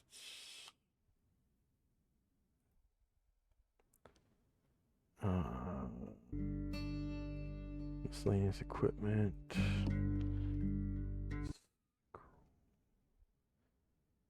Okay, it's half a pound. Sorry. Half a pound. So Okay. if you have 2 scroll cases, it comes up to 1 pound. Which I'm sure you have multiple scroll cases. At this point I do. Yeah.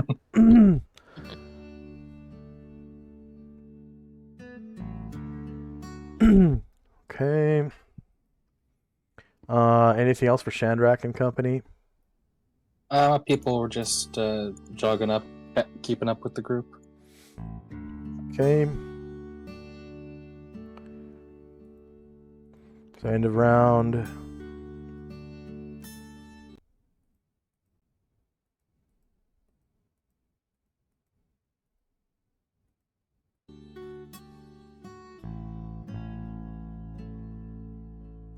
All right, Tenzi and company. I'll move to catch up with Asher and company.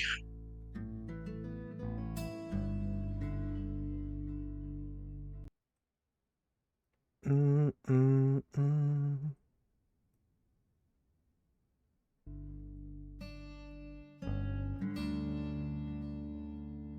And Sandy's like, "Don't lose us. I forget the way." Mm-mm. Asher like taps her head and says, "Steel trap." If only I actually remember this one. Tenzi, go ahead and roll a intelligence check -8.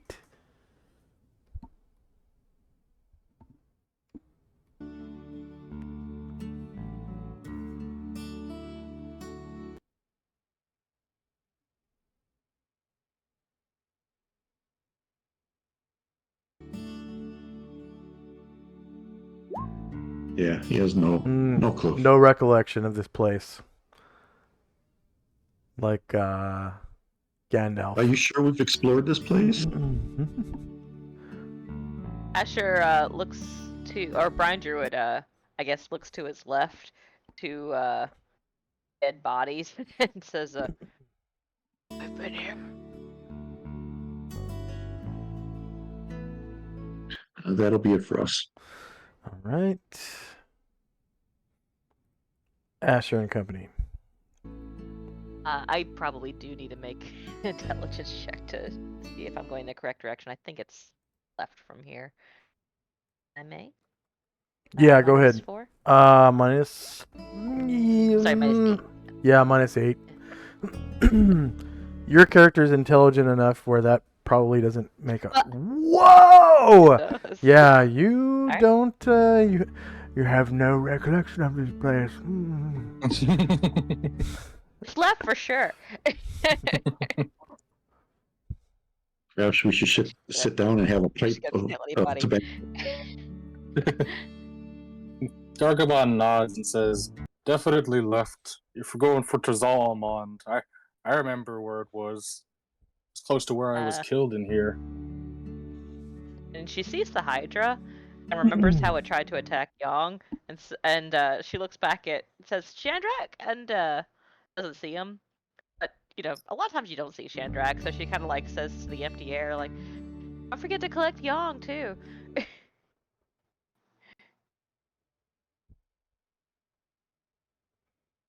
Oh, wait a minute. You already rolled an intelligence check -8. So, yeah. Forgot about that. Asher remembers that this is essentially the like central hub for the entire dungeon. Like, this is the first round room with the first four-way. So the exit would be south of here, and I think that the fortress where we left it is west of here. Yes, it is definitely west. Okay. Okay, yeah, cool. So we'll use the rest of our movement to get around to the west, and that'll be it for my turn. Okay.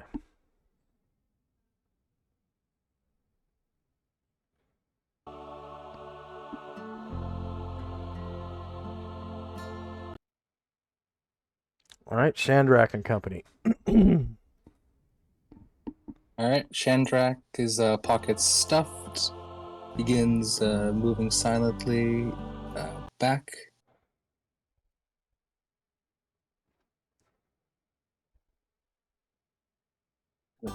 Door.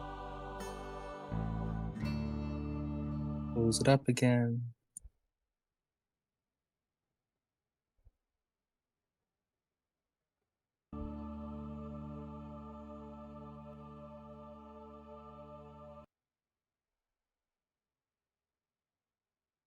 And then, yeah, Gargamon kind of comes out and he's like, oh yeah, you don't have to follow if you want because it should be safe, but let me head up north really quickly so I can pick up Yong. There's also Sure those not. people that were following us. Should probably make sure they're okay. Oh yeah.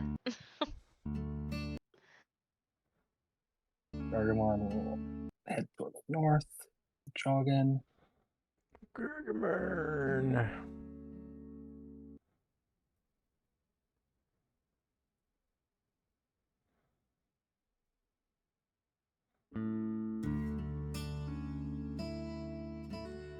So just then, the two dragons come into the central hub, and they fly up to the paramount dais in the center of the room,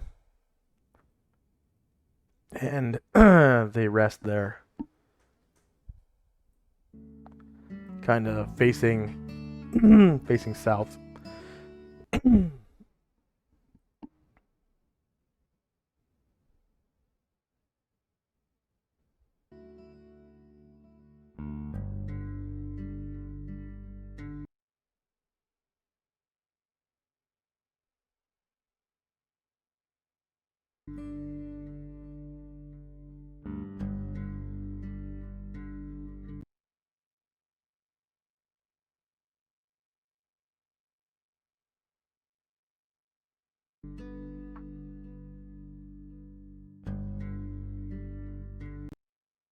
All right, anything else for Shandrak and company? Nope, I moved my people, so I'm good. All right, end of round. All right, it is almost to the 5 o'clock hour. You got 4:51 on the clock.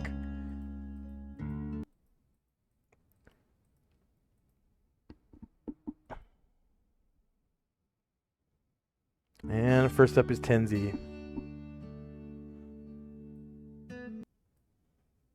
We'll move forward. Try to stay with the.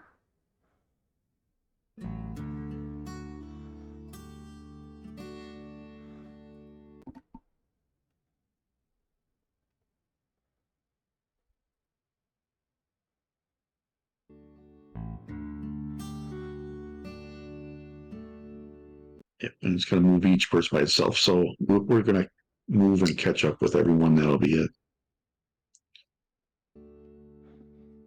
All right, and Asher and company. Listening to Gargamon, we won't go as far as we possibly can, but we'll kind of circle around to the western exit of this room and wait for him to return. And that's all I'm gonna do. All right.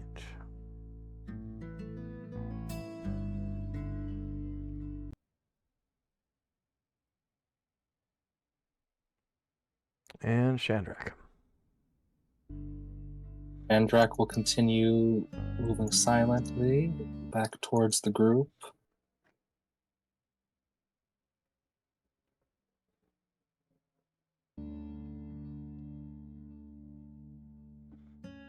And then,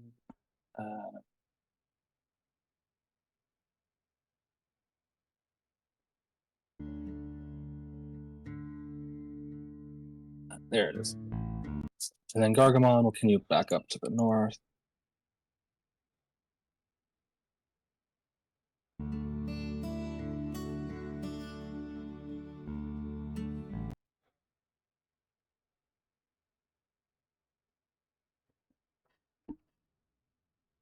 And then my other people will just continue to the western door in this room. And that's all from me.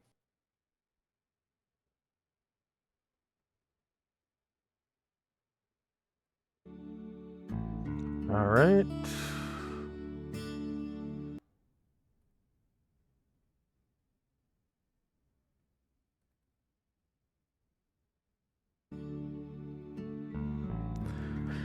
So, on your way to where you are, Gargamond, he passes by a large group of NPCs.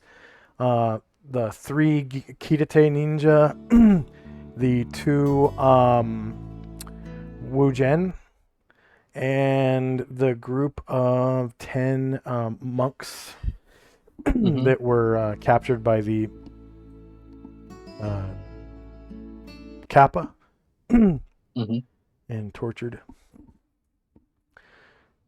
All right. End of round, and it's about time for our last 5-minute break. And we'll come back after that to have our session finale. So for our viewers, I got 3 minutes of pre-roll ads, and we'll come back 2 minutes after the pre-roll ads have ended. So here's a 5-minute break starting now.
All right, we got about 30 seconds left.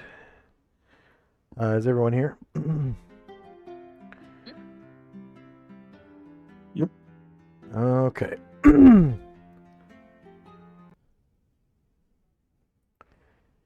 What about Shandrak?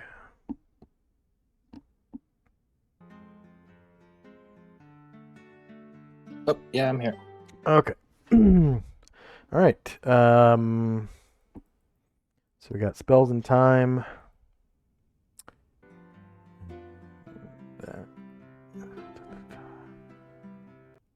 So protection from evil on Shandrak is expired. Sorry, expired. First up is Tenzi. I'm gonna try to keep up with Asher. She's our only way out. So, Asher will fly here, and then I'm just gonna move Tenzi and Musashi over near the dead Hydra, and that'll be it. Okay.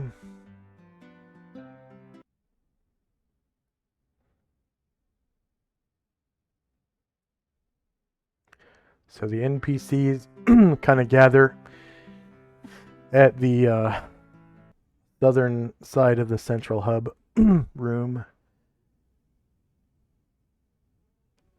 And Asher and company. Asher, seeing Tenzi's group pass, says, I'm just gonna wait another minute or so. Gargamon should be back with Yong anytime. And that's what we were doing. We'll wait for Gargamon to come back. Sorry, Tenzi, did I cut you off? I was just saying, okay. Okay.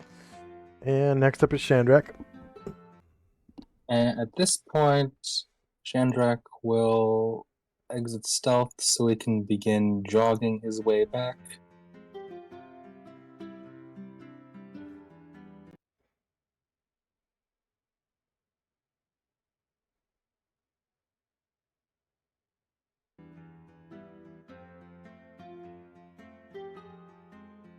There we go. There's that far. All right. And then, oh, hey, darn it. Sorry, gotta move the screen because it's too far apart. Yeah. And then Gargamond, As you jog past the Hainu, they just kind of keep their weapons up. okay. They just. And Gargamon rounds the corner, and he's like, "Yo, come on, buddy, we're almost out of here." And Yang, being Tyrannosaurus Rex and doing what Tyrannosaurus Rex do, says,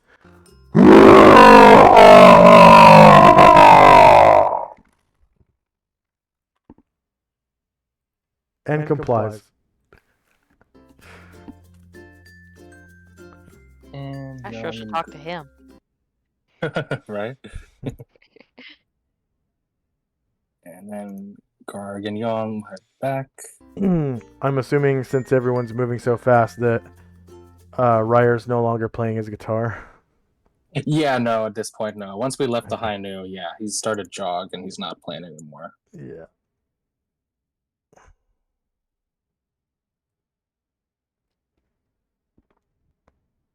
I started playing like a cartoonish pace, like beep beep beep beep beep beep beep beep beep beep. Benny Hill theme song. Yeah. Yeah. I used to watch that show as a teenager when it was on PBS.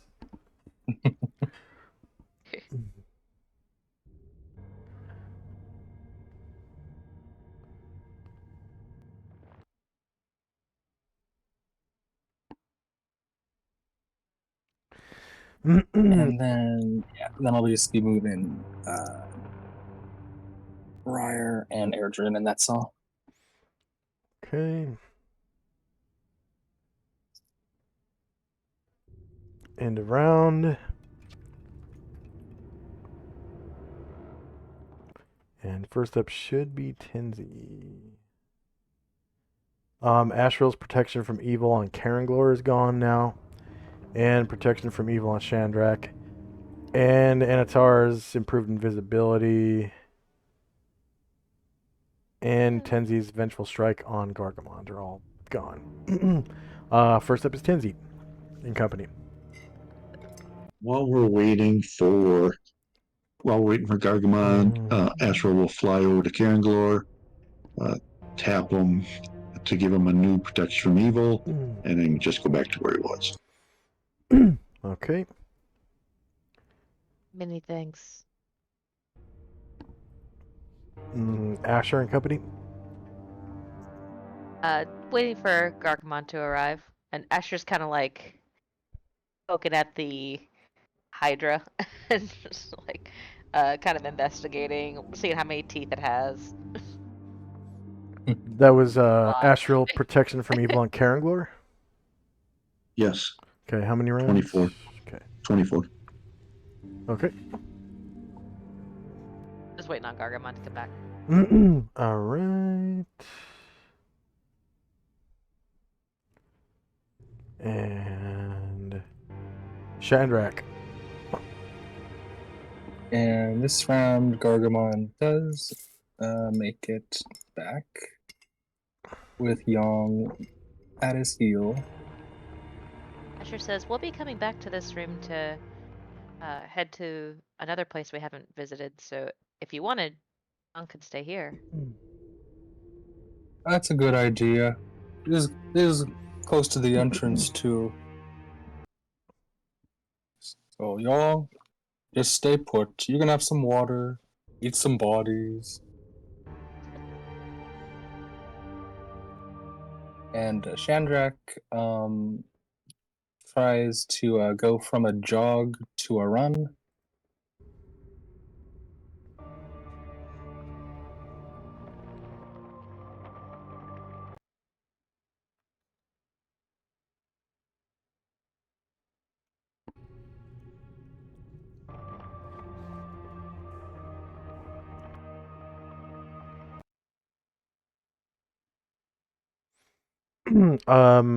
Asher, how many NPCs do you have that earn XP?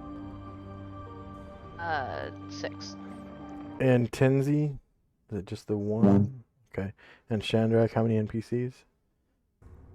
Oh, I have 3. Okay.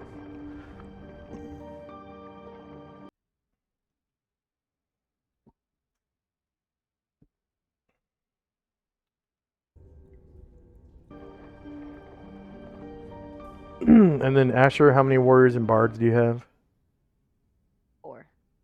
And Tenzi, how many warriors and bards? 1. And Shandrak, how many warriors and bards? 2. So that's 7. All right. Anything else for Shandrak and company? Yeah, this round with the run, Shandrak manages to catch up to the group, and he kind of waves over farther south of the room. He's next to the people we saved. So hey, everybody. Oh, I didn't realize you were missing. Thought you were hiding. Oh, is he supposed to be visible now? Oh, he's been running, so yeah. Yeah, go ahead and make him visible.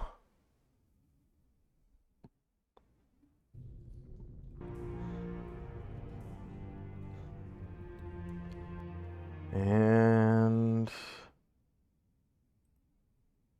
anything else for Shandrak and company? Did you cast any spells or anything? No, because I was running. Okay. And so just movement. Yeah. All right. End of round.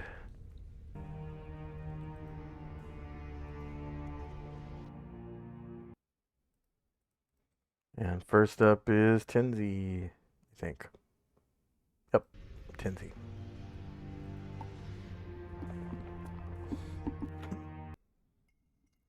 We're going to wait for Gargamon, except for Ashrill will fly over to... Gargamon's next to Ashriel now. Mm-hmm. Oh, he is?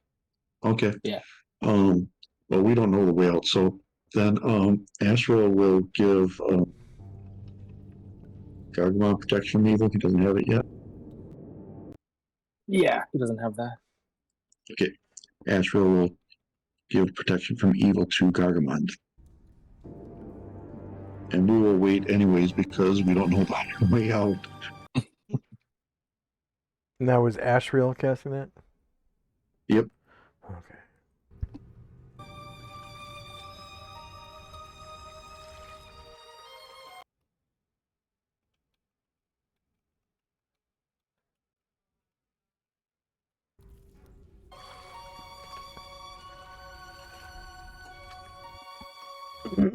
All right. Anything else for Tenzi? Nope. All right, Asher. Asher starts jogging again. Okay.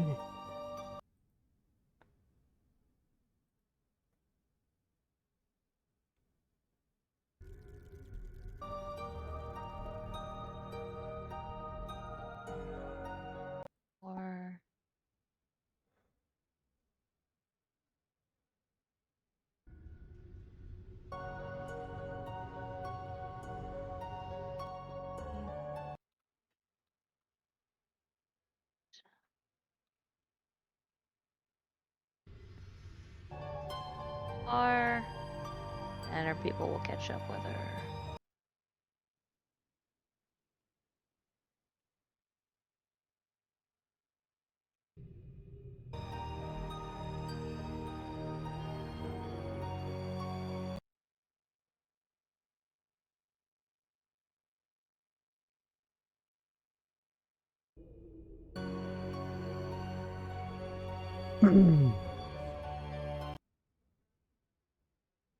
All right, 29 Hainu, 634 points.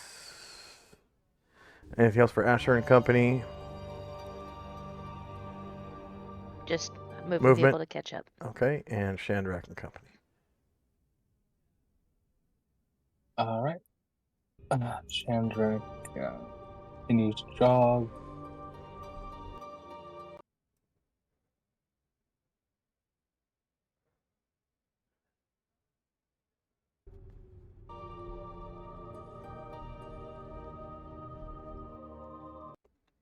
And let me know, Shandrak, when you finish movement.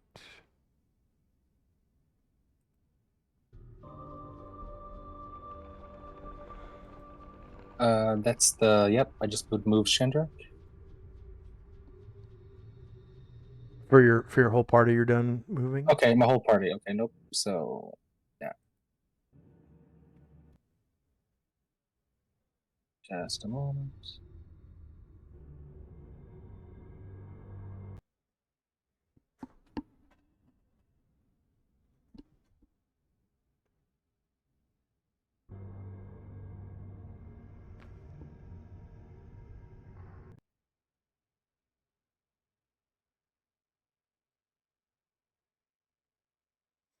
And then Asher, have you finished movement for your party? Okay.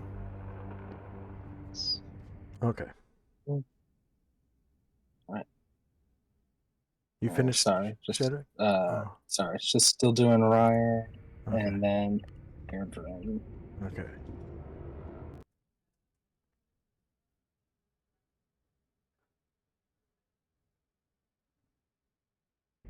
There's Ryan.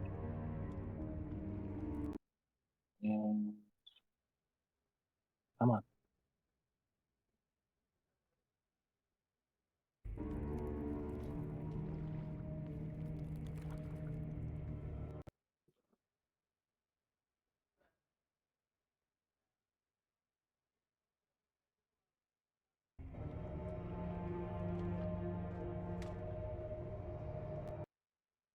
Well, Asher does pause and like spins around and tries to remember.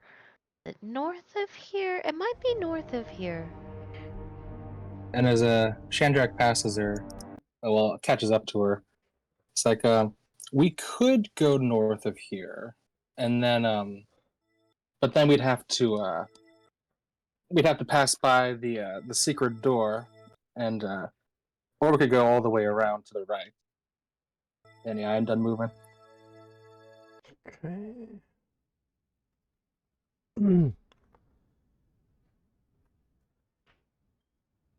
And we'll end our session there. Any questions, comments, or concerns? No, had a nice time. All right. Is everyone able to make it next week? Yeah, I'm good. Okay, I'll schedule our game for next week. And for our viewers, thank you very much for watching. Please like, share, and subscribe, and hope to see you next time on Solynod Hex. Bye-bye. We are gonna raid into nobody. I don't really like Matt Colville that much. I think he's kind of a prick. But hope to see everyone next week.